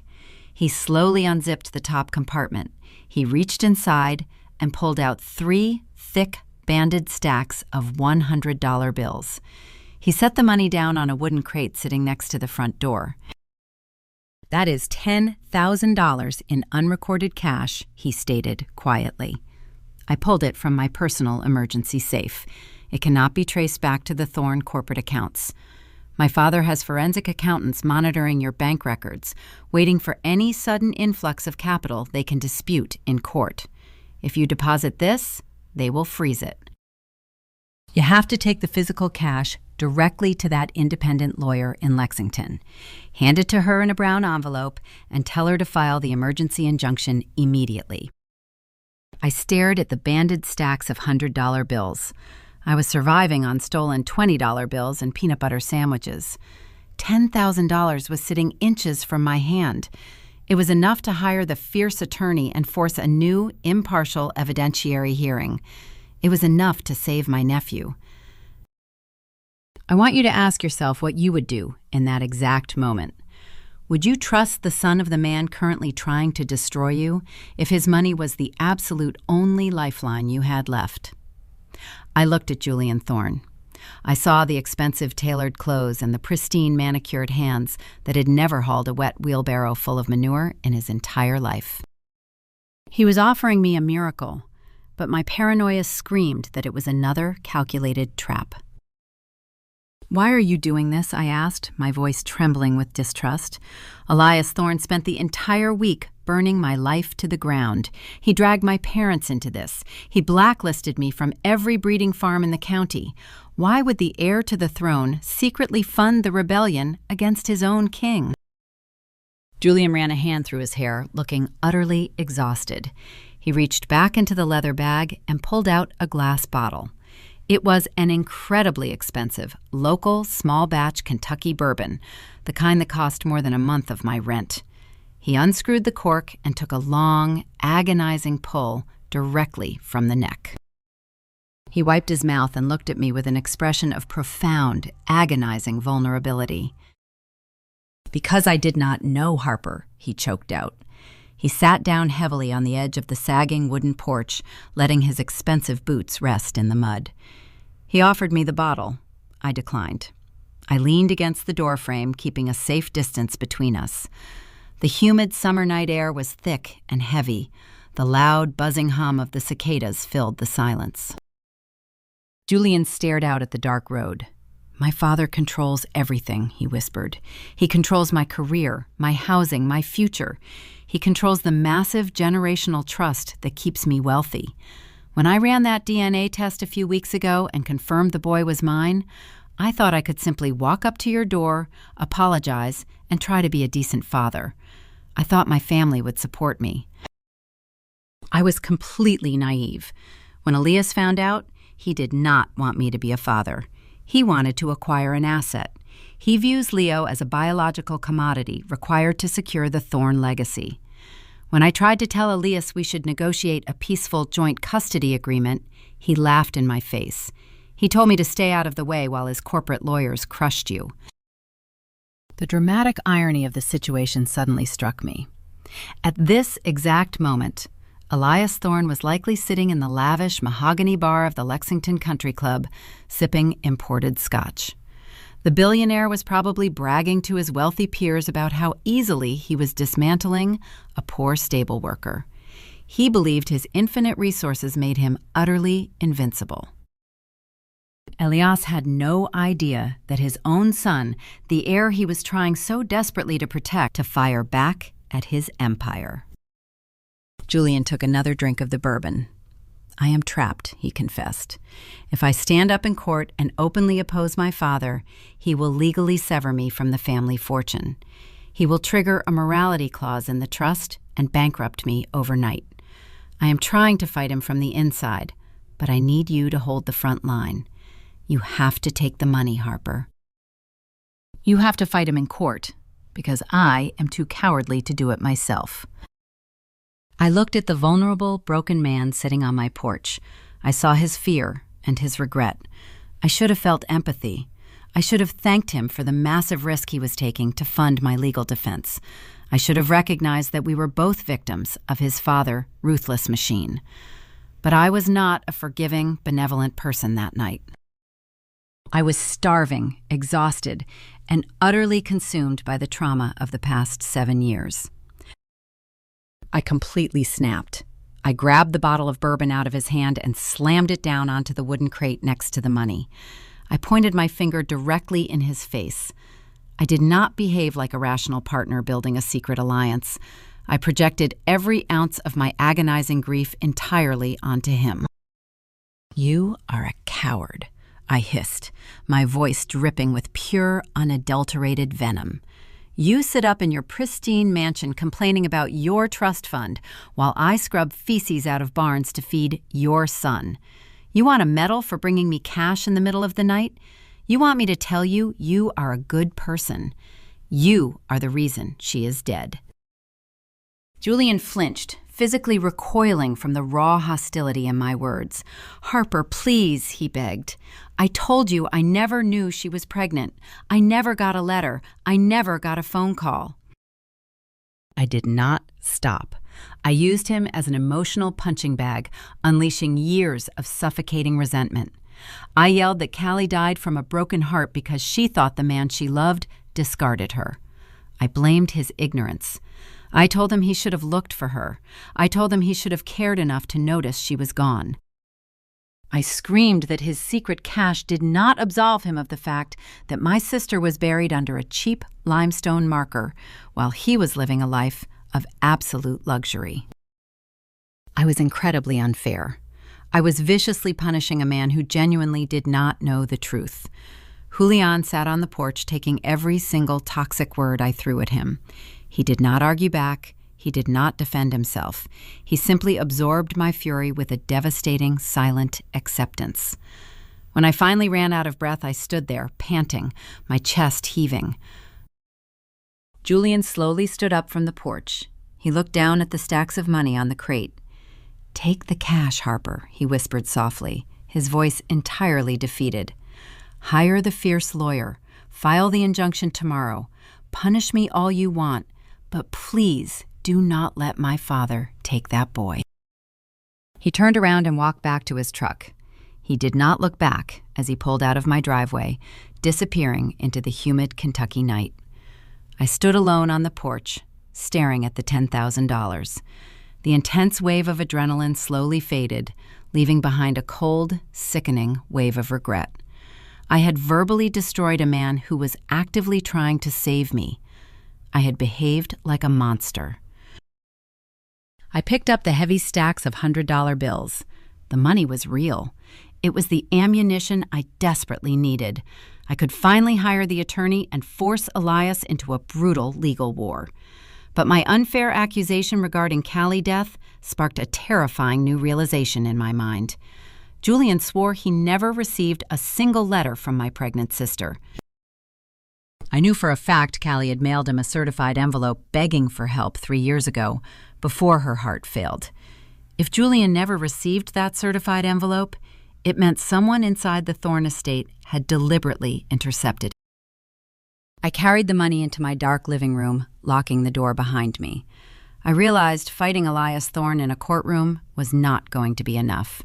If I wanted to truly destroy the billionaire, I needed to find the exact document proving he hid the existence of his own grandson. The secret cache had secured my legal defense, but uncovering the buried past was going to require launching a dangerous, covert operation directly into the heart of the Thorne Empire. The next morning, I drove straight to downtown Lexington. I walked into the law office of a fierce, independent family attorney named Sarah. I bypassed the receptionist and placed the leather bag containing $10,000 in unrecorded cash directly onto her desk. I told her I needed a 30-day expedited injunction to freeze the custody battle and block my parents from taking my nephew.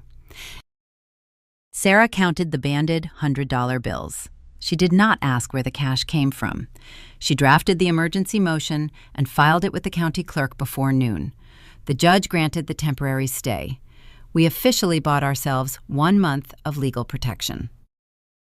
It was a mandatory discovery phase where both sides could compel documents and build their arguments for the final evidentiary hearing. Sarah warned me that a temporary stay was just a fragile shield. She said if we wanted to permanently destroy Elias Thorne and his puppet grandparent petition, we needed irrefutable, documented proof of his malice. I knew exactly where to find that proof. I had to swallow my pride and call Julian. I apologized for using him as an emotional punching bag the night before. I explained my theory about the intercepted certified mail from 3 years ago. Julian listened silently over the phone. He agreed to help me infiltrate his own family compound. We orchestrated the covert operation for the following Tuesday. Elias was scheduled to be in Louisville finalizing a lucrative stallion syndication deal, leaving the main estate largely empty of his private security detail. I drove my beat-up truck to the back service entrance of the Thorne property. Julian bypassed the electronic gates and led me toward the archival storage building. We walked past sprawling manicured lawns and pristine limestone fences that starkly contrasted my grueling poverty. The archives were not kept in a modern climate-controlled office. They were housed in a dusty, wood-paneled tack room attached to the original historic stables. The air inside the room was thick and suffocating, smelling heavily of old leather saddle soap and polishing oil. The walls were lined with decades of tarnished silver equestrian trophies and faded championship ribbons. It was a literal monument to the Thorne obsession with pedigree and legacy. We began tearing through dozens of heavy cardboard boxes stacked in the corners. We were searching for the Daily Mail manifests and shipping logs from exactly 3 years ago, the time frame when Callie health began to fail, and she desperately sought help. The physical labor was exhausting. Dust coated my throat. Hours passed in suffocating silence. We sifted through endless utility bills, breeding contracts and event invitations. I was beginning to lose hope, assuming Elias had shredded the evidence. Then my fingers brushed against a thick, yellowing folder marked Personal Correspondence. I opened the flap and pulled out a stack of papers. Halfway down the pile, I found it. It was a green and white certified postal receipt. The signature line bore the distinct handwriting of Elias Thorne, personal executive assistant. But the receipt was not just for a desperate letter. Attached to the back of the green slip with a rusted paperclip was a carbon copy of a private laboratory intake form. My heart stopped beating. Callie did not just write a letter begging the billionaire for financial assistance. She had mailed Elias a physical DNA sample. She had saved a lock of Julian hair and sent it directly to the estate to prove her child was the legitimate heir. The cold realization paralyzed me. Elias did not just ignore a pregnant girl from a poor neighborhood. He received absolute scientific confirmation that his grandson existed, and he actively buried the truth. Buried beneath the lab receipt was an internal printed email from Elias' corporate fixer. The memo laid out the horrifying motivation behind the betrayal. 3 years ago, the Thorne empire was in the final stages of closing a staggering multi-million-dollar merger with an elite international breeding conglomerate. The international buyers demanded absolute public perfection. A scandal involving an illegitimate heir born to a struggling stable worker would have breached the strict morality and stability clauses of that specific merger contract. Elias Thorne calculated the financial risk and chose his wealth. He sacrificed the life of his own flesh and blood to secure a corporate buyout. I want you to ask yourself a serious question. If you found the exact document that proved a billionaire conspiracy, who would you trust to hold it? I was holding radioactive material. This single piece of paper was the bullet that would shatter the Thorne dynasty in family court. I quickly pulled out my phone and took several clear photographs of the receipt and the corporate memo. I folded the original documents and shoved them deep into the inside pocket of my jacket. I was vibrating with the intense, thrilling adrenaline of total victory. We had found the weapon. I turned to show Julian the evidence. I pulled my phone back out to check the time. A cold, violent shock hit my nervous system, instantly replacing the adrenaline with pure, suffocating terror. The digital clock on my screen read 4:30 in the afternoon. The elementary school bell had rung over 2 hours ago. I was supposed to pick Leo up at 2:15. In my absolute, hyper-focused obsession with defeating the billionaire and searching the tack room, I had completely forgotten about the very child I was trying to protect. I sprinted out of the dusty building, leaving Julian standing among the boxes. I threw my truck into gear and drove like a maniac down the winding rural highways. A heavy torrential autumn rain began to fall, slicking the roads and reducing my visibility to almost nothing. I pulled into the elementary school parking lot. It was entirely deserted. The yellow buses were gone. The teachers' cars were absent. I slammed on the brakes and jumped out of the truck, leaving the engine running. I ran toward the front entrance, slipping on the wet pavement. Sitting on a concrete bench, huddled underneath a small metal awning, was my 7-year-old nephew. He was completely alone. The school front office had closed early due to a district staff meeting, and no one had realized he was waiting outside in the dropping temperatures. Leo was shivering violently. His cheap jacket was soaked through from the blowing rain. He was clutching his small backpack against his chest, looking terrified and abandoned. I fell to my knees on the wet concrete, wrapping my arms tightly around him. I pulled his freezing body against my chest, sobbing uncontrollably. He buried his face in my shoulder, asking me why I forgot him. I felt like a catastrophic failure of a mother. I had spent the entire afternoon congratulating myself on my brilliant covert operation, while the boy I loved sat shivering in the rain, thinking no one was ever coming to get him. My unyielding obsession with winning the war had caused me to neglect my most basic, fundamental responsibility. I carried Leo to the warm cabin of my truck, stripping off his wet jacket and wrapping him in a dry blanket I kept in the back seat. I drove home drowning in an ocean of intense, bitter guilt. I possessed the documents needed to destroy Elias Thorne, but the psychological stress of the legal battle was beginning to rot my ability to function. The pressure was building inside my chest like a tightly coiled spring. The secret documents were burning a hole in my pocket, and the crushing weight of my own failures was pushing me dangerously close to an explosive mental breakdown. I thought the hardest part was finding the evidence, but the suffocating anxiety of holding it was about to tear my fragile household entirely apart. I brought Leo home and put him into a hot bath. I wrapped him in 3 layers of dry pajamas and fed him hot soup sitting by his bed until he finally stopped shivering and fell asleep. The adrenaline from the covert operation had entirely evaporated. I sat alone at my kitchen table, staring at the green certified postal receipt and the internal corporate memo. I possessed the undeniable proof of Elias Thorne malice. I had the silver bullet. I gave the original documents to Sarah, my attorney, the next morning. She immediately filed a formal subpoena demanding Elias surrender all internal communications regarding the international breeding merger from 3 years ago. The 30-day injunction window was a ticking clock. If Elias failed to produce the documents, Sarah could use our stolen carbon copies to legally accuse him of federal mail fraud and conspiracy to obstruct a guardianship.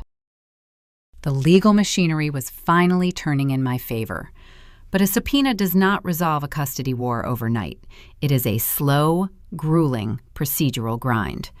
While Sarah battled the billionaire corporate attorneys in closed-door discovery meetings, I was left to survive the devastating real-world fallout of Elias' financial siege.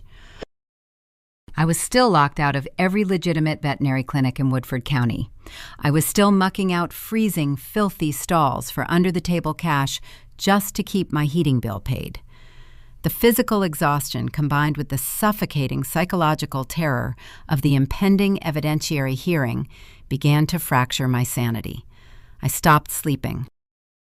I started drinking excessive amounts of cheap, bitter coffee to stay awake during the day and lying awake at night, staring at the ceiling, waiting for the next disaster to strike. 2 weeks into the injunction, the tension inside my rented house became incredibly dangerous. I had converted a drafty, repurposed tobacco barn located just behind my property into a makeshift home office. The cavernous wooden structure still smelled heavily of dried burley leaves and damp earth. I set up a folding plastic table in the center of the dirt floor, trying to organize the endless mountain of pediatric records, bank statements, and legal briefs Sarah required for the trial. I needed absolute silence to concentrate on the complex legal terminology. Leo was sitting on a bale of hay near the barn door, drinking a large cup of dark grape juice. He was restless and bored. He kept kicking his heels against the wood, creating a sharp, rhythmic thud that drilled directly into my pounding headache. I asked him to stop 3 separate times. My voice grew tighter and sharper with each request. I was desperately trying to cross-reference a billing statement, verifying my meager income history to prove I could provide a stable environment. My vision was blurring from sheer exhaustion. Leo stood up from the hay bale holding his cup. He walked over to the folding table, trying to see what I was doing. His small hands struggled to grip the slick plastic of the cup. He reached out to touch a bright yellow sticky note attached to a stack of bank records. His elbow bumped the edge of the table. The large plastic cup tipped over. A massive wave of dark purple grape juice flooded across the white plastic surface. It soaked directly into a stack of original pediatric immunization records and vital employment affidavits. The dark liquid ruined the ink, turning the crucial legal documents into an illegible purple mess. Have you ever looked at a child and realized you were becoming the very monster you were fighting to protect them from? Because I did not behave like a patient, loving mother in that moment. I did not immediately grab a towel and tell him accidents happen. The sight of the ruined documents snapped the last remaining thread of my fragile self-control. The suffocating stress of poverty, the terror of the custody battle, and the agonizing guilt of forgetting him in the rain all coalesced into a single explosive detonation of pure, unhinged rage. I slammed both of my hands down onto the folding table. I stood up and screamed. It was not a stern reprimand. It was a vicious, terrifying roar that echoed violently off the high wooden rafters of the empty tobacco barn. I yelled at a 7-year-old boy, telling him he was ruining everything. I pointed at the soaking papers and screamed that his clumsiness was going to get us both thrown onto the street. I told him I was killing myself trying to save him, and he could not even sit still for 10 minutes. Leo dropped the empty plastic cup. His eyes went incredibly wide. His small chest heaved as he started sobbing uncontrollably. He took 2 steps backward, terrified of the ferocious, unhinged woman standing in front of him. I saw the absolute terror in his face. It was the exact same look my sister Callie used to give our mother when Vivian was having one of her rigid, controlling episodes. I was mirroring the exact toxic generational trauma I swore I would protect him from. The realization hit me like a physical blow. A wave of consuming, sickening shame flooded my entire body. I could not breathe. I could not apologize. I could not even look at him. I turned around and ran out of the tobacco barn. I sprinted across the wet grass toward my beat-up pickup truck. I threw the door open, climbed into the driver's seat, and locked the doors. I rolled the windows up tightly and screamed until my throat bled. I hit the steering wheel with my fists, sobbing hysterically. I was a complete catastrophe. I was punishing a traumatized child for my own inability to handle the pressure. I was proving every single lie my parents wrote in their sworn affidavits. I was an emotionally volatile, unstable wreck, and I deserved to lose custody. I sat in that truck for over an hour. I refused to go back inside the barn. I was too paralyzed by my own toxic behavior to comfort the boy I had just verbally destroyed. I was hiding in my vehicle, terrified of facing the damage I caused. A familiar truck pulled into my driveway. Julian Thorne stepped out. We had planned to meet that afternoon to discuss Sarah's subpoena strategy. He walked toward the tobacco barn, expecting to find me organizing files. Instead, he found a hysterical 7-year-old boy sitting alone on a hay bale, crying over a puddle of spilled juice. I watched through the rain-streaked windshield of my truck. Julian did not yell. He did not panic. He calmly took off his expensive leather jacket and draped it over Leo's shivering shoulders. He knelt down in the dirt, ignoring his pristine clothes. He spoke softly, wiping the tears from his son's face. He grabbed a roll of paper towels and patiently cleaned up the ruined documents. Julian, the billionaire heir who had never changed a diaper or packed a school lunch, stepped in and provided the exact patient parental comfort I was completely incapable of giving. I sat locked in my truck, watching a man I had viciously berated clean up my massive emotional disaster. The shame was incredibly heavy. Julian was proving he possessed the capacity to be a decent father while I was rapidly deteriorating under the siege. I finally forced myself to unlock the truck door and walk back toward the barn. I needed to apologize to Leo and thank Julian for his grace. But the quiet moment of repair was shattered before I even reached the door. Julian's phone buzzed loudly in his pocket. He answered it, his expression instantly tightening into a mask of pure alarm. He listened for a few seconds before ending the call and turning to face me. The color had completely drained from his face. Elias did not respond to the subpoena. Julian stated, his voice shaking with dread.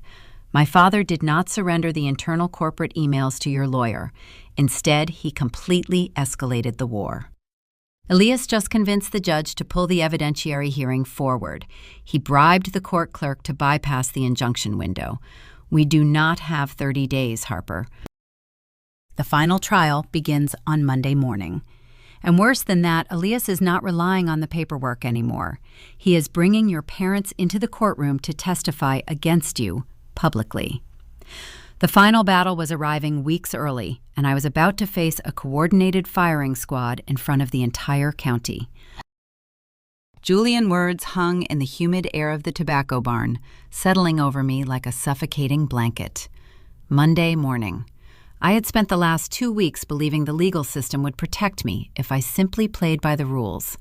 I thought the 30-day injunction was an impenetrable fortress guarding my family. I was incredibly naive. Elias Thorne did not respect legal boundaries. He viewed the judicial system as a private marketplace, and he had just bought an expedited trial date.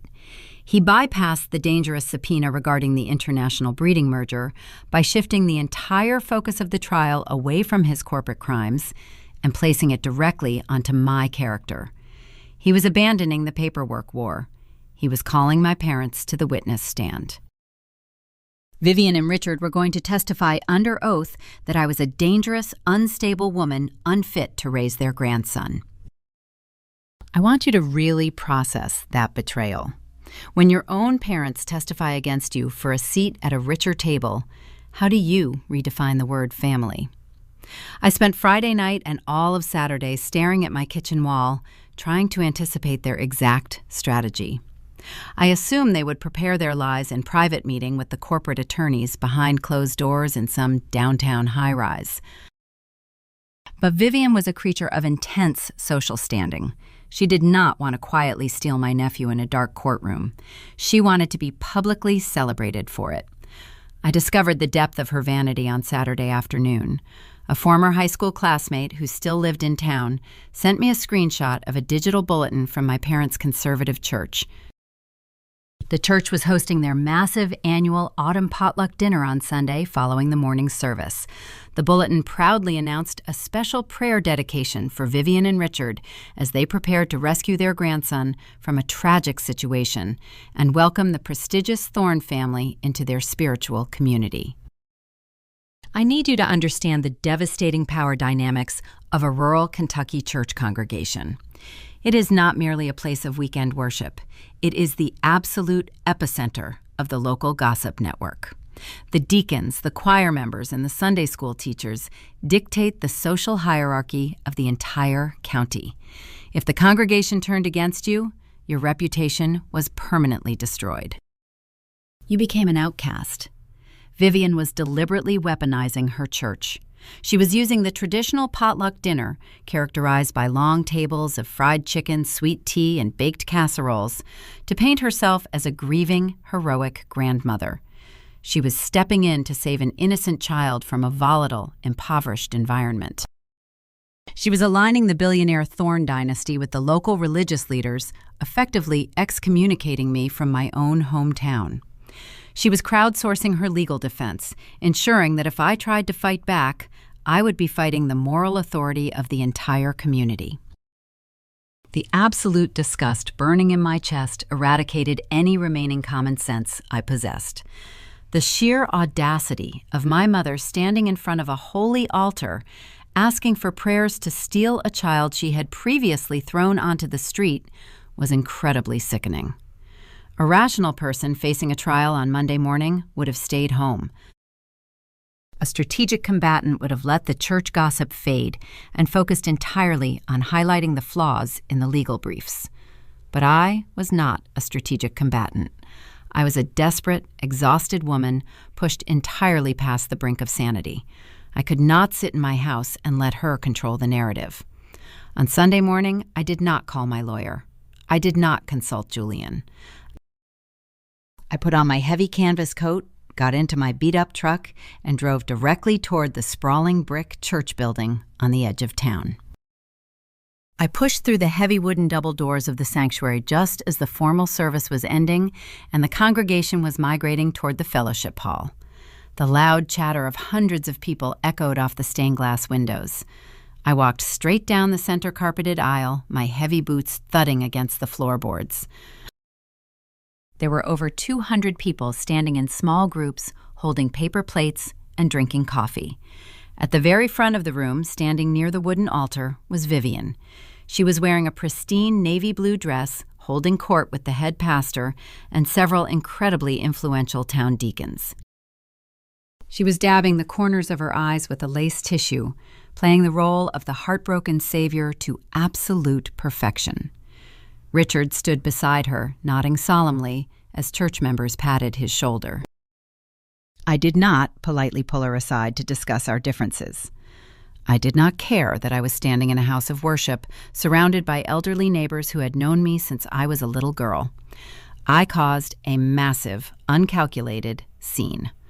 I marched right up to the altar, bypassing the shocked parishioners, and slapped the lace tissue directly out of my mother's hand.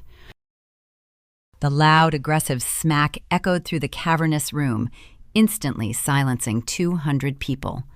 The entire congregation froze, turning their heads to watch the disaster unfold. I screamed at Vivian from the front pews. I called her a vile hypocrite and a liar at the top of my lungs.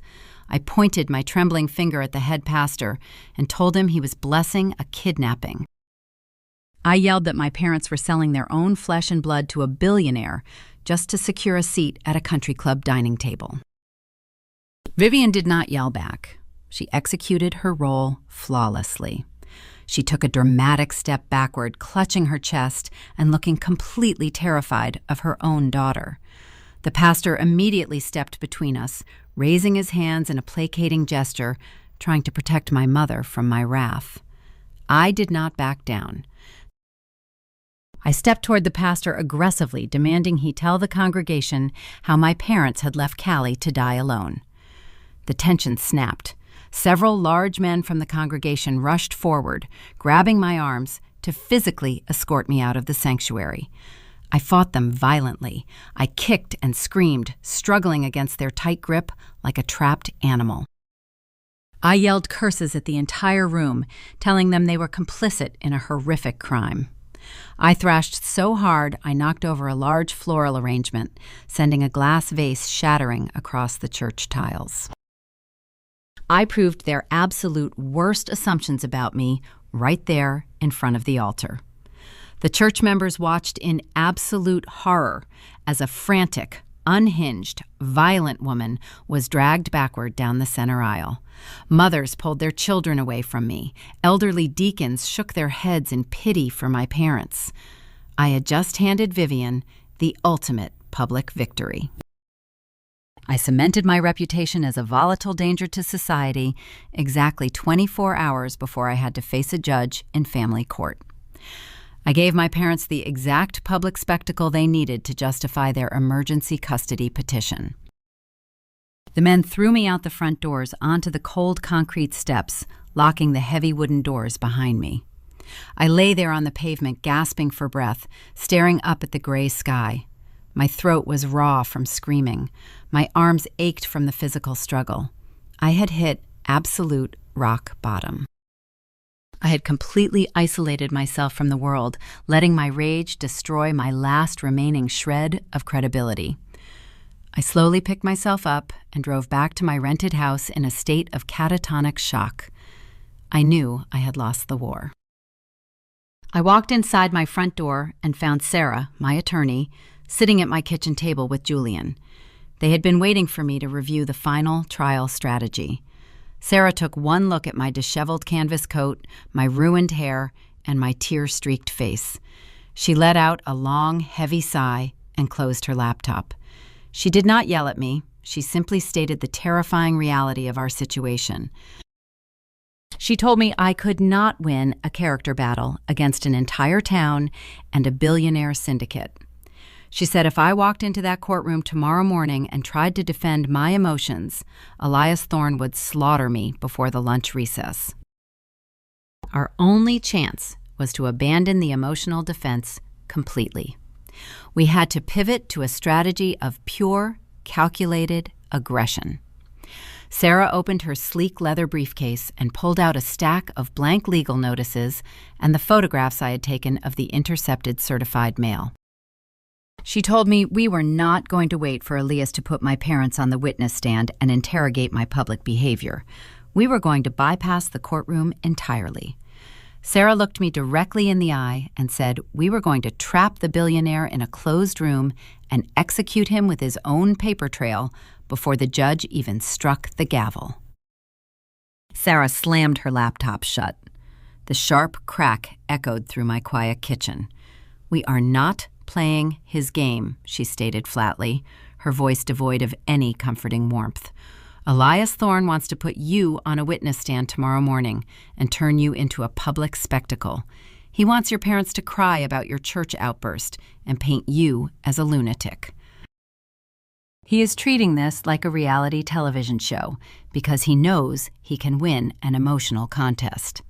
So we are going to drag him into a deposition. We are going to lock him in a soundproof room and beat him to death with federal regulations." She explained the legal mechanism. In Kentucky, you can compel an emergency pretrial deposition if you possess direct evidence of a crime relating to the custody petition. The photographs I had taken inside the dusty tack room were our golden tickets. The judge granted Sarah's request late Sunday night.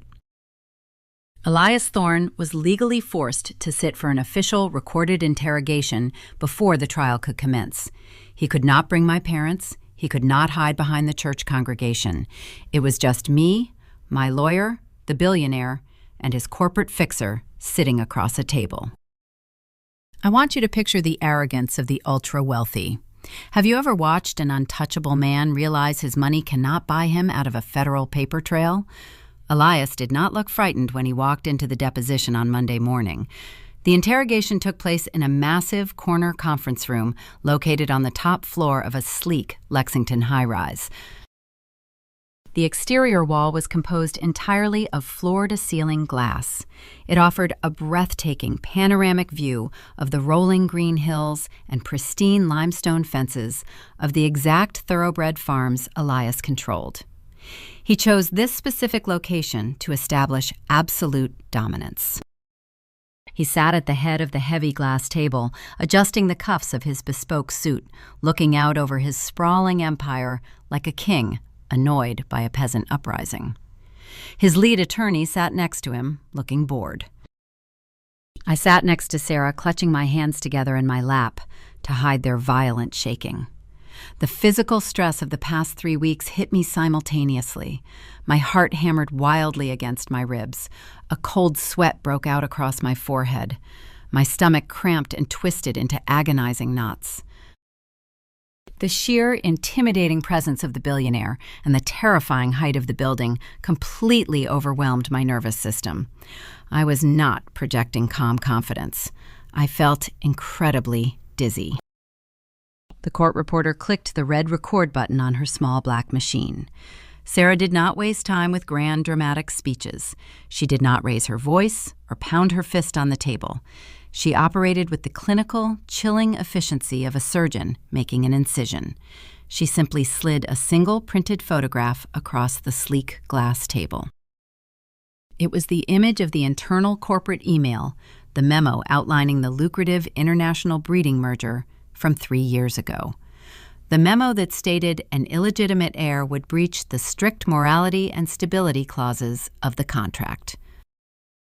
"Mr. Thorne," Sarah began, her voice flat and professional, "can you confirm you were the primary architect of the international syndication deal detailed in this internal memorandum?" Elias barely glanced at the paper.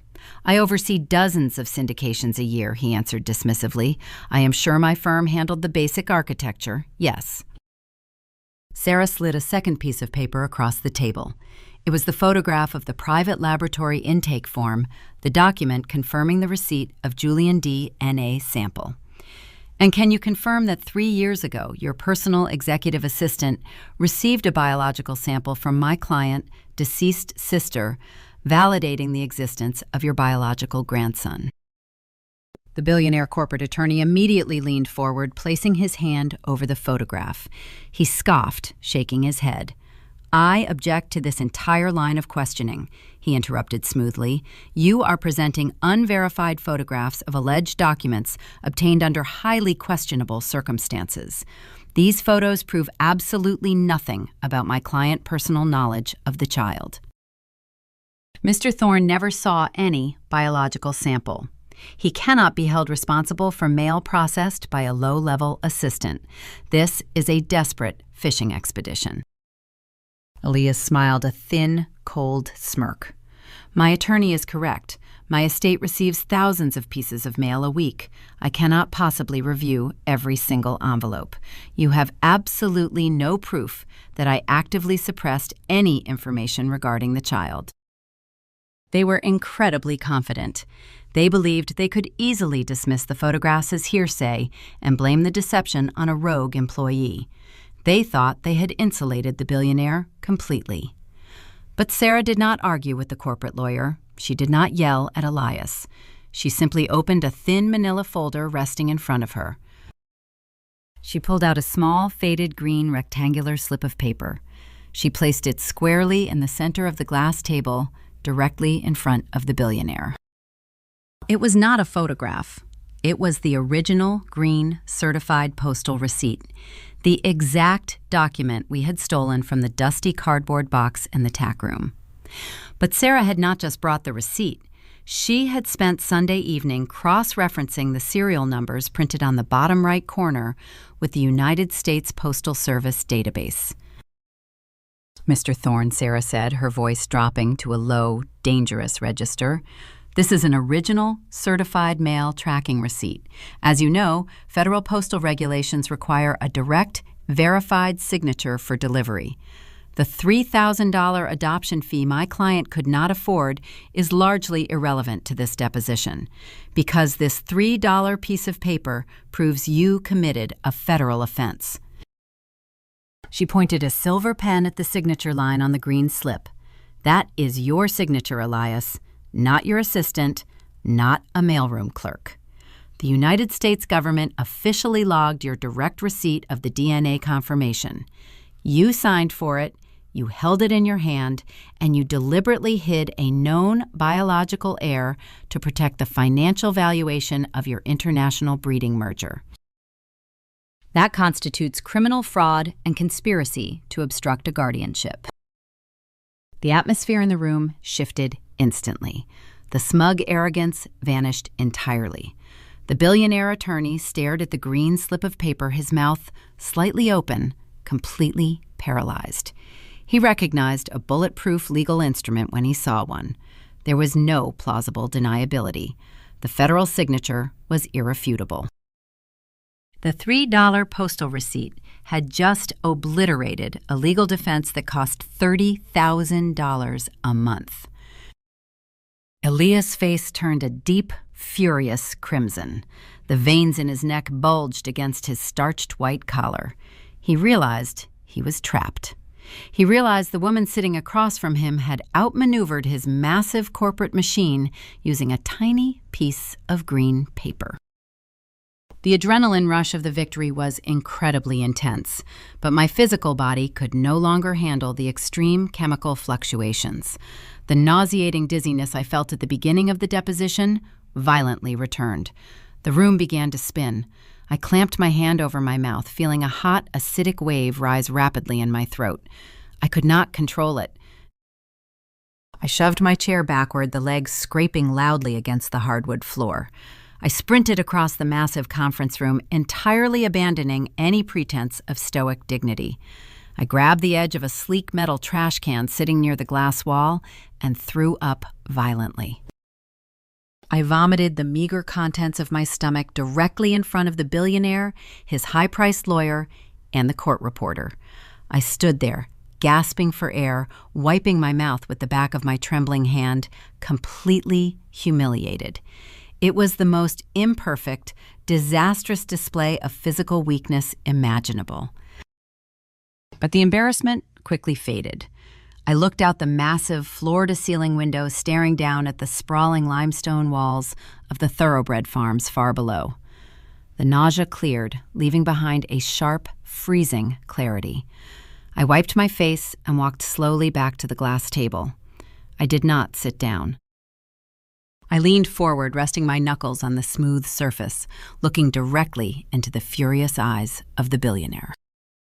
"You think you are invincible because you built those stone walls," I said, my voice steady and surprisingly calm.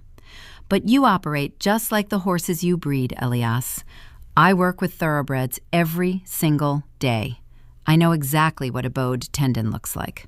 The leg looks massive and powerful from the outside. It looks like it can carry the weight of the world. But beneath the skin, the structural integrity is completely shredded. The fibers are tearing apart from the inside. One hard run, and the entire massive animal collapses under its own weight." I tapped my finger on the green certified receipt. "Your empire is a bowed tendon, Elias. It looks terrifying from the outside, but your foundation is built on fraud and blackmail. And I just snapped the last remaining fiber holding you up. You are not taking Leo. You are going to withdraw your parents' petition immediately. Because if you walk into that courtroom this afternoon, my lawyer is going to hand this federal receipt directly to the judge, and you will leave the courthouse in handcuffs." Elias glared at me, his chest heaving with silent, suppressed rage. He understood the mechanical reality of the trap perfectly. He could not fight the paper trail. But the billionaire was not a man who surrendered gracefully. If he could not win the war, he was going to burn the battlefield to the ground. Elias slowly stood up from the table, straightening his tie. He looked at me with an expression of pure, icy malice. He told me I had successfully blocked the custody petition, but he promised that stopping him in court was only the beginning of my suffering. He said he possessed the power to ensure my nephew grew up entirely cut off from his true legacy. Elias was preparing to execute a legal maneuver so devastating it would force his own son into a catastrophic financial sacrifice, tearing the Thorne dynasty apart from the inside. Elias Thorne stared at me across the glass table. The green certified receipt sat between us like a loaded weapon. He did not yell or pound his fist. The billionaire operated in a world where anger was a liability. He simply adjusted his tailored suit jacket and deployed his final, devastating countermeasure.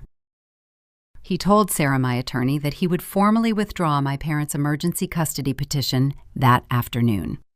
We had successfully blocked the immediate threat. But his surrender came with a terrifying condition. Elias informed us that withdrawing the petition did not end the war. He stated he would immediately file a massive civil lawsuit against me, challenging my formal adoption filing on procedural grounds. He promised to drag the litigation out for the next decade. He said he possessed the liquid capital to keep us trapped in endless depositions, appeals, and financial audits until my nephew turned 18. He was going to bleed me completely dry, bankrupting Sarah's small law firm and ensuring I spent the rest of my life living in absolute, suffocating terror. He was not bluffing. The ultra-wealthy use the legal system not to find justice, but to exhaust their opponents. Elias had the resources to bury us under a mountain of paperwork. The victory of the green receipt suddenly felt incredibly hollow. Sarah packed her briefcase, her expression grim. We walked out of the high-rise building into the humid, sweltering heat of the Lexington afternoon. The air felt incredibly heavy, pressing down on my lungs. We had won the battle, but the endless war Elias promised would completely destroy Leo's childhood. We needed a permanent, absolute severance from the Thorne Empire, and there was only one person capable of executing that maneuver. We met Julian an hour later. We stood in the gravel parking lot of the Fayette County Clerk Office. The limestone courthouse loomed behind us, casting a long shadow across the muddy pavement. Julian was leaning against the grill of his heavy-duty truck, looking exhausted. Sarah explained Elias' threat. She laid out the reality of a decade-long civil litigation. She explained that the only way to permanently block Elias from filing future lawsuits regarding the child was to legally sever the biological anchor tying Leo to the Thorne estate. Because my parents' biological claim was now deeply compromised by the fraud evidence, Julian was the only recognized biological link left. Sarah opened her briefcase and pulled out a thick stack of legal documents. She placed them on the muddy hood of Julian's truck. She explained that Julian had to officially, legally relinquish his parental rights and consent to my immediate, formal adoption of the boy. If the biological father voluntarily terminated his rights and endorsed the aunt the grandfather possessed, absolutely zero legal standing to ever challenge the custody arrangement again. The judicial system would permanently close the door on Elias Thorne. But the legal maneuver carried a catastrophic financial penalty for Julian. The Thorne generational wealth was locked inside a massive generation-skipping irrevocable trust. The trust was governed by strict, draconian morality and loyalty clauses, dictated entirely by Elias. If Julian legally severed his ties to his own son and formally opposed his father in a public court filing, Elias possessed the unilateral authority to trigger the morality clause. The billionaire could legally expel Julian from the trust entirely. I want you to really think about the magnitude of this decision. What is the exact dollar amount you would willingly walk away from to save your child's soul? Julian was not just giving up a comfortable salary. He was looking at documents that would require him to surrender his ownership stake in a multi-million-dollar thoroughbred syndicate. He was going to lose his housing, his career, his social standing, and his entire future inheritance. He was going to voluntarily bankrupt himself, stepping out of a world of absolute pristine luxury into a reality of grinding working-class survival. And he was doing it to save a son he barely knew from the toxic grip of his own father. Julian stared at the documents resting on the muddy hood of his truck. The heavy, humid summer air wrapped around us. He did not hesitate. He did not ask for a moment to consult a financial advisor. He reached into his pocket, pulled out a simple black pen, and bent over the hood of the vehicle. I watched in absolute stunning silence as the heir to the Thorne Empire signed his name on the dotted lines. With every stroke of the pen, he was erasing millions of dollars in thoroughbred equity. He was burning his own kingdom to the ground to ensure his son would never be trapped inside it. He finished signing the final page. He handed the pen back to Sarah. He looked at me, his face pale but completely resolute. "It is done," he said, his voice steady. "Sarah will file these with the clerk inside. Elias has no legal standing left. The boy is yours, Harper. He is permanently safe." The liberating sacrifice should have felt triumphant. A perfect cinematic protagonist would have nodded stoically, accepting the massive victory with quiet grace. I should have thanked him profoundly and walked away feeling completely empowered. But I did not feel empowered. I felt a massive, crushing wave of intense, sickening guilt. I looked at Julian standing there in his expensive boots that he would probably never be able to afford to replace. I realized the immense, terrifying weight of what he had just done. He had destroyed his entire life because I had yelled at him on my porch. He had bankrupted himself because my sister had died. The trauma I had been carrying for 7 years suddenly felt like a weapon I had unfairly used against him. I completely broke down. I did not offer a dignified thank you. I started crying uncontrollably. I stepped toward him, my hands shaking terribly. I awkwardly grabbed his arm, stumbling through my words. "I am so sorry," I sobbed, my voice cracking violently. "I am so incredibly sorry, Julian. You lost everything. You lost your entire family, your money, everything. You did not even know Callie was pregnant. It is not fair.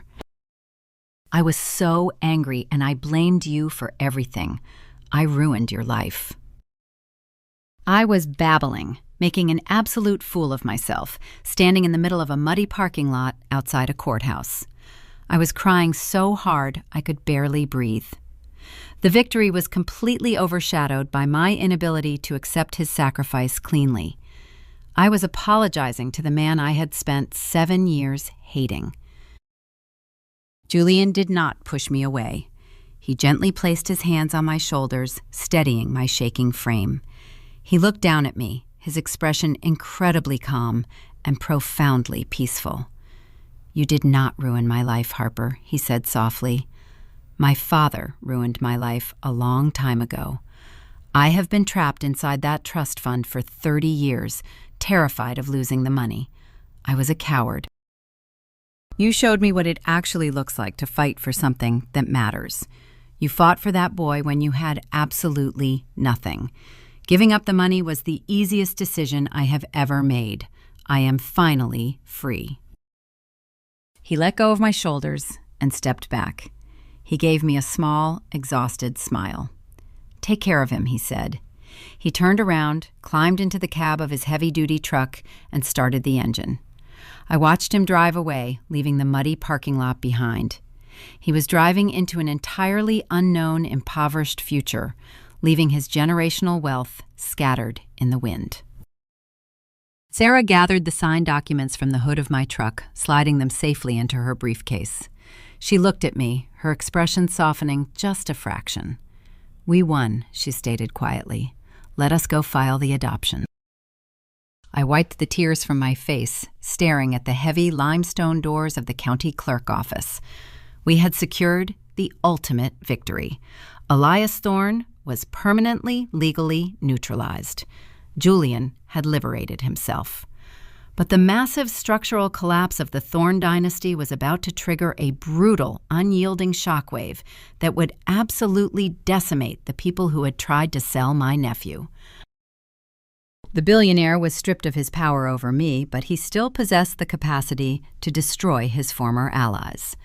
Elias was about to turn his explosive rage entirely toward my parents, executing a swift, terrifying retaliation that would permanently exile Vivian and Richard from the community they loved. Sarah filed the relinquishment documents and my formal adoption petition before the county clerk office closed that afternoon. The heavy stamp of the state seal finalized the transfer. Leo was officially, legally, permanently my son.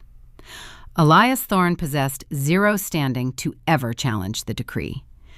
I drove back to my rented house in Woodford County feeling incredibly light. The crushing physical weight of the past month, the forensic audits, the ruined food, the stolen $20 bill, it all evaporated. The war was officially over. But the consequences of the battle were just beginning to detonate across Fayette County. When the people who tried to bury you end up digging their own graves, do you hand them a shovel or walk away? I want you to understand the absolute poetic justice of the billionaire failure. Elias Thorne operated his entire life obsessed with legacy, pedigree, and the continuation of his bloodline. He was willing to commit federal mail fraud and blackmail his allies to secure his grandson. But his ruthless manipulation engineered his own total destruction. By intercepting Callie's certified letter 3 years ago, he set the trap. By forcing the custody war, he pushed his son into a corner. When Julian officially severed his legal ties to trigger the morality clause, Elias did not just lose custody of his grandson. He legally, permanently lost his only son. The immediate fallout inside the Thorne estate was catastrophic. I heard the details through the local equine gossip network a few days later. Julian packed a single duffel bag and walked out of the massive mansion, leaving behind the keys to his luxury vehicles and his shares in the syndication. Elias was left entirely alone in his cavernous, empty house. The billionaire stood by his sprawling, floor-to-ceiling windows, staring out at the pristine limestone fences that guarded his property. He had spent millions of dollars building those stone walls to keep the world out, ensuring his dynasty remained untouchable. Now those exact same walls served as the perimeter of his own self-made prison. He possessed infinite wealth and massive political influence, but he had absolutely no one left to inherit it. His bloodline ended with him, sitting alone in a silent house. But Elias was not a man who absorbed defeat quietly. He was furious, humiliated, and completely stripped of his ultimate prize. If he could not punish me or his son, he needed a target for his explosive rage. He immediately turned his wrath toward the two people who had failed to deliver the child, my parents. Vivian and Richard had tied their entire social identity to the billionaire success. They had publicly announced their alliance with the Thorne dynasty to their conservative church congregation. They had expected to be elevated to the highest tier of the local elite. They were completely unprepared for the speed and brutality of Elias' retaliation. The moment my adoption was finalized, Elias corporate attorneys formally withdrew their legal representation of my parents' emergency custody petition, leaving Vivian and Richard holding the massive legal bills. But Elias did not stop there. He wanted to ensure they suffered the exact public humiliation they had tried to inflict on me. Elias' anonymous corporate fixers leaked a heavily redacted copy of the federal mail fraud evidence to the local newspaper. They conveniently removed the billionaire name, but explicitly detailed how Vivian and Richard had conspired to hide a child existence to secure a wealthy buyout. The article painted my parents not as grieving grandparents trying to rescue a boy, but as greedy manipulators willing to sell their own flesh and blood. The scandal spread through the rural county like a wildfire. The reaction from their church community was incredibly swift and absolutely unforgiving. The very same deacons and pastors who had laid hands on my mother at the Sunday potluck dinner now viewed her as a massive public relations liability. The conservative congregation operated on strict moral optics. Vivian was asked to step down from her position on the floral committee. Richard was quietly informed his presence at the weekly men breakfast was no longer required. The social exile was absolute. They were completely frozen out of the community they had spent decades trying to impress. They had traded their daughter and their grandson for a seat at the billionaire table, and Elias had yanked the chair out from under them while the entire town watched them fall. I learned about their excommunication on a Tuesday afternoon. I had just finished my shift at the veterinary clinic. My boss had immediately reinstated my specialized therapy hours the second the Thorne syndicate dropped their threats. I was exhausted, but I was finally earning an honest living again. I climbed into my beat-up truck and started the drive home. My route took me past the sprawling, affluent neighborhood where my parents lived. I did not plan to stop. I intended to drive straight past their manicured lawn and their pristine silver Lincoln sedan. But as I approached their street, an incredibly dark, petty vindictiveness flared in my chest. I slowed the truck down. I pulled up to the edge of their crushed stone driveway and put the vehicle in park. I sat there, idling the engine, listening to the low rumble of the exhaust. I looked at the massive, pristine house. The curtains were drawn tightly shut, the porch lights were off. It looked like a tomb. I wanted to get out of my truck. I wanted to walk up to that expensive oak front door and ring the bell. I wanted Vivian to answer so I could look her directly in the eye and gloat. I wanted to laugh at her ruined reputation. I wanted to tell her she got exactly what she deserved for cutting Callie out of those photographs 7 years ago. I wanted to verbally destroy her the same way she had tried to destroy me in the courthouse bathroom. It was an incredibly imperfect moment. I was battling a vicious, ugly impulse. I gripped the steering wheel, my knuckles turning white, agonizing over the desire for petty revenge. I sat in that driveway for 5 full minutes, letting the engine idle, practically vibrating with the urge to twist the knife. But I realized something incredibly important as I stared at the closed curtains. If I walked up to that door, I was stepping right back into her toxic game. If I gloated, I was proving that her cruelty still controlled my emotions. I was becoming the exact monster I had screamed at my nephew in the barn. Revenge is incredibly satisfying for about 10 seconds before it rots your soul. I did not need to punish them. Their empty, silent house and their shattered social standing were already doing the job perfectly. I took a deep breath, letting the dark, vindictive energy slowly bleed out of my chest. I shifted the truck into drive, pulled away from the curb, and drove down the street. I did not look back in the rearview mirror. I left them entirely alone in their isolated misery. The war was over. The villains had destroyed themselves. I was driving back to my rented house to cook generic macaroni and cheese for my legally adopted son, and for the first time in 7 years, I felt absolutely, completely free. The chaos of the Thorne Empire was finally behind me, but the reality of building a peaceful life in the aftermath of a massive explosion was going to require an entirely different kind of courage. I pulled my truck away from my parents' silent neighborhood and drove out toward the county line, where the subdivision slowly faded back into sprawling agricultural land. The suffocating summer heat had finally broken. A heavy autumn storm had rolled through Woodford County earlier that morning, dropping a massive deluge of fresh rain across the valley. The air rushing through my open windows smelled incredibly clean. It carried the distinct, sharp scent of wet limestone and damp, crushed grass. For the first time in an entire month, my chest did not feel like it was bound tightly by heavy iron chains. The brutal custody war was officially over, but the process of rebuilding a shattered life required a completely different type of endurance. I parked my vehicle in the gravel lot of a small, independent diner located right on the border of Bourbon County. The restaurant was a local staple, housed in a faded cinder block building with a neon sign that buzzed softly in the gray afternoon light. I walked through the glass doors and the bell chimed above my head. The dining room smelled of fried grease, strong black coffee, and traditional Kentucky comfort food. I spotted Julian sitting in a cracked vinyl booth near the back window. He looked profoundly different. The immaculate, tailored, bespoke suits were completely gone. He wore a faded flannel shirt and a pair of worn denim work pants. His hands rested on the Formica table, and I could see fresh blisters and dirt under his fingernails. After legally severing himself from the Billionaire generation-skipping trust, Julian had to find a way to survive without the massive corporate safety net.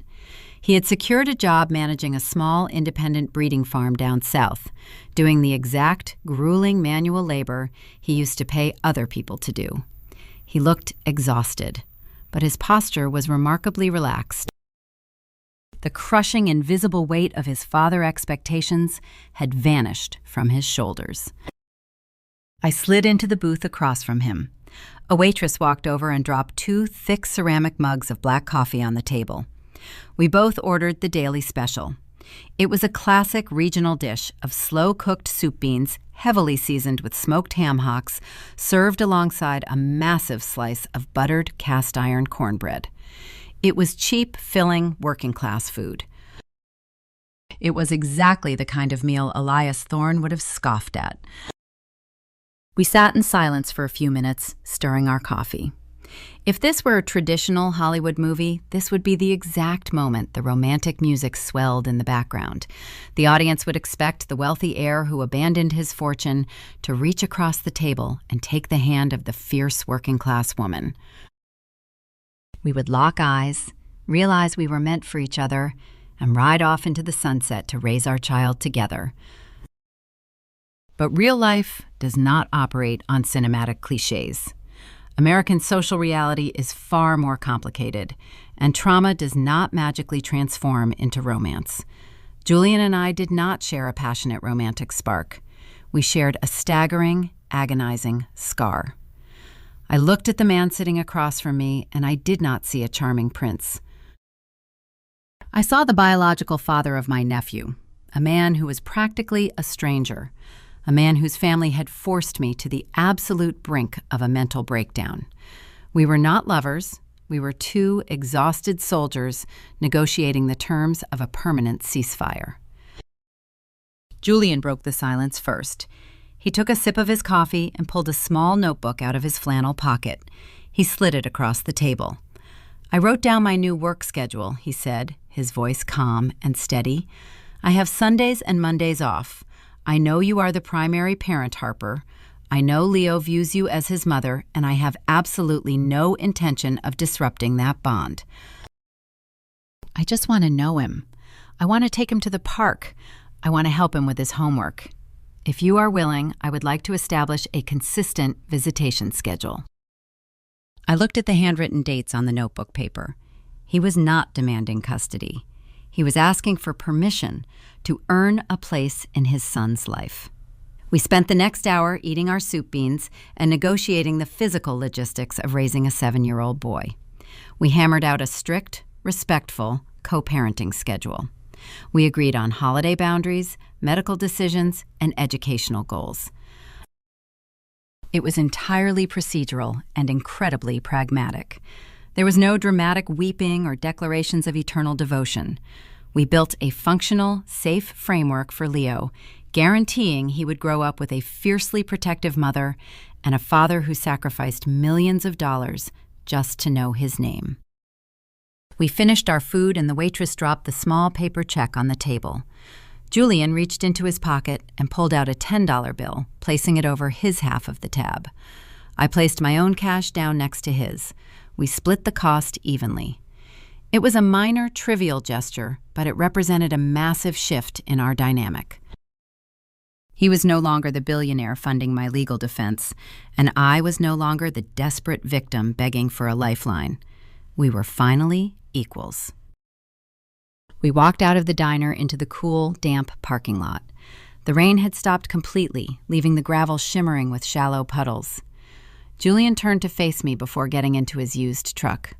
He held out his hand. I reached out and shook it firmly. It was a solid, respectful grip. The Bourbon County truce was officially signed. I want you to pause and internalize a critical lesson about overcoming generational trauma. Survival isn't about happily ever after. It's about building a quiet room with a lock on the door. Have you found your quiet room? Because victory does not mean your life suddenly becomes a parade of endless joy. Victory means you finally possess the authority to dictate who is allowed to enter your space. I had spent 7 years fighting a terrifying war to protect my sister child from poverty billionaires and biological betrayals. I did not win a fairy tale. I won the right to be boring. I won the right to live a normal, quiet, safe life. I climbed into my beat-up pickup truck and started the engine. I merged onto the 2-lane rural highway heading back toward my rented house. The afternoon sun was beginning to peek through the breaking gray clouds, casting a warm golden light across the sprawling horse farms. I felt a deep, profound sense of satisfaction settling into my bones. The formal adoption decree was sitting on my kitchen counter, ready to be framed. Leo was currently at a friend house playing in the backyard, completely unaware of the massive legal hurricane that had just missed him. My veterinary clinic schedule was fully booked for the next month. My survival was completely secured. But trauma leaves a deep physical residue that does not simply wash away with a court order. As I drove down the highway, my eyes instinctively flicked up to the rearview mirror. A silver sedan pulled out of a side street and turned onto the road roughly a quarter-mile behind me. My heart instantly spiked. My pulse hammered violently against my ribs. A cold, sickening wave of panic flooded my stomach. My brain immediately categorized the silver car as a massive threat. I thought it was my mother. I thought Vivian had somehow tracked me down, defying her social exile, preparing to launch another psychological ambush. I gripped the steering wheel so tightly my forearms ached, bracing myself for a confrontation. I held my breath, watching the reflection in the small rectangular mirror. The silver sedan accelerated and changed lanes, passing me on the left. The driver was a teenage boy, listening to loud music, entirely oblivious to my existence. It was just a random car. My mother was 30 miles away, sitting in her isolated, silent house. I slowly exhaled, forcing my rigid muscles to relax. I loosened my grip on the steering wheel, letting the adrenaline bleed out of my system. It was a stark, imperfect moment of terrifying vulnerability. It proved that the psychological wounds of the past month were not magically healed. You do not survive a coordinated attack by your own family and walk away completely unscarred. I was going to carry that hypervigilance for a very long time. I was probably always going to flinch when a silver car pulled up behind me. But I realized something incredibly empowering as I watched the teenage driver disappear down the highway. The trauma was not erased, but it was finally managed. The fear was just an echo of a battle I had already won. Vivian and Richard could not touch me. Elias Thorne could not bankrupt me. They were ghosts, trapped behind a legal perimeter they could never cross again. I rolled the truck window down, letting the cool autumn wind whip through the cabin. I thought about my sister Callie. I thought about the courage she displayed when she refused to surrender her child to an unforgiving society. She died thinking she had failed, but her defiance laid the foundation for the ultimate victory. She brought Leo into the world, and I made absolutely certain he was allowed to stay in it safely. I pulled my truck into my crushed stone driveway, shifting the gear into park. My rented house looked exactly the same as it did a month ago. The porch paint was still peeling. The roof still rattled in the wind. But the atmosphere surrounding the property was entirely transformed. It was no longer a fragile hiding place waiting to be discovered by predators. It was a fortress. I turned off the engine, grabbed my keys, and walked up the wooden steps. I unlocked the heavy front door, pushing it open into the quiet, welcoming silence of my own home. I walked inside, pulling the heavy door shut behind me, and for the first time in 7 long years, I threw the deal I sit on my sagging wooden porch today, holding a ceramic mug of black coffee, watching Leo kick a soccer ball across the damp Kentucky grass. He is 9 years old now, entirely oblivious to the Billionaire syndicate and the biological grandparents who tried to treat him like a commodity. The storm has passed. The quiet life I fought so hard to build is finally the only reality we know. But surviving a brutal, coordinated attack by your own family leaves a permanent architectural blueprint in your mind. You learn exactly how the world operates when the polite masks fall off. If you are currently fighting a war against the people who were supposed to protect you, I want to share the 5 mechanics of survival I learned from the wreckage. First love is not a legal defense. I almost lost my nephew to a corrupt billionaire because I foolishly believed my daily sacrifices were enough to prove my worth. The judicial system does not care about your heart or your exhaustion. It only cares about certified decrees and paid filing fees. Get your documents in order immediately. Your paperwork is your only impenetrable armor. Second biological family guarantees nothing. My mother and father shared my DNA, but they were eager to sell my nephew for a seat at a country club table. Julian shared his father bloodline, but he voluntarily bankrupted himself to protect a boy he barely knew. Loyalty is an active currency earned through protective actions, not something automatically inherited. You must learn to cut ties with toxic relatives without carrying a single ounce of guilt. Third, raw emotional outbursts are a massive tactical liability. When my parents provoked me with a casserole in my driveway, I exploded and handed them the exact legal ammunition they needed for their custody petition. Righteous anger feels validating, but it holds zero value in a courtroom. If you want to defeat a calculating opponent, you must freeze your own emotions and fight with clinical strategy. Fourth true leverage is usually completely invisible. Elias Thorne deployed his massive wealth and his expensive lawyers, hoping to crush me through sheer intimidation. But the weapon that ultimately destroyed his entire empire was a $3 certified postal receipt sitting in a dusty box. Do not be intimidated by the loudest, richest person in the room. Find the hidden structural weakness in their foundation and strike it with undeniable documented facts. Fifth, ending generational trauma requires an agonizing sacrifice. My mother projected her unhealed pain onto my sister, and it destroyed our family. Julian had to burn his own generational wealth to the ground to ensure his son would not be poisoned by his grandfather. Breaking a toxic cycle is an isolating, painful process, but it is the absolute only way to build a functional, safe environment for the people you truly love. It took a grueling war to construct my quiet room. I am still a working-class woman living paycheck to paycheck, but I own my life entirely. No one can ever take my son away from me again. If my journey resonates with your own struggles, please take a moment to like this audio and subscribe to Maya Tells Stories. Your continued support helps bring these crucial survival narratives to the people who need to hear them the most. Drop a comment below and tell me which of these 5 lessons hit you the hardest today. Tell me if you have ever had to walk away from your own blood to protect your peace. Remember, you do not need their permission to build your own fortress. You just need the grit to build the door and the strength to lock it behind you.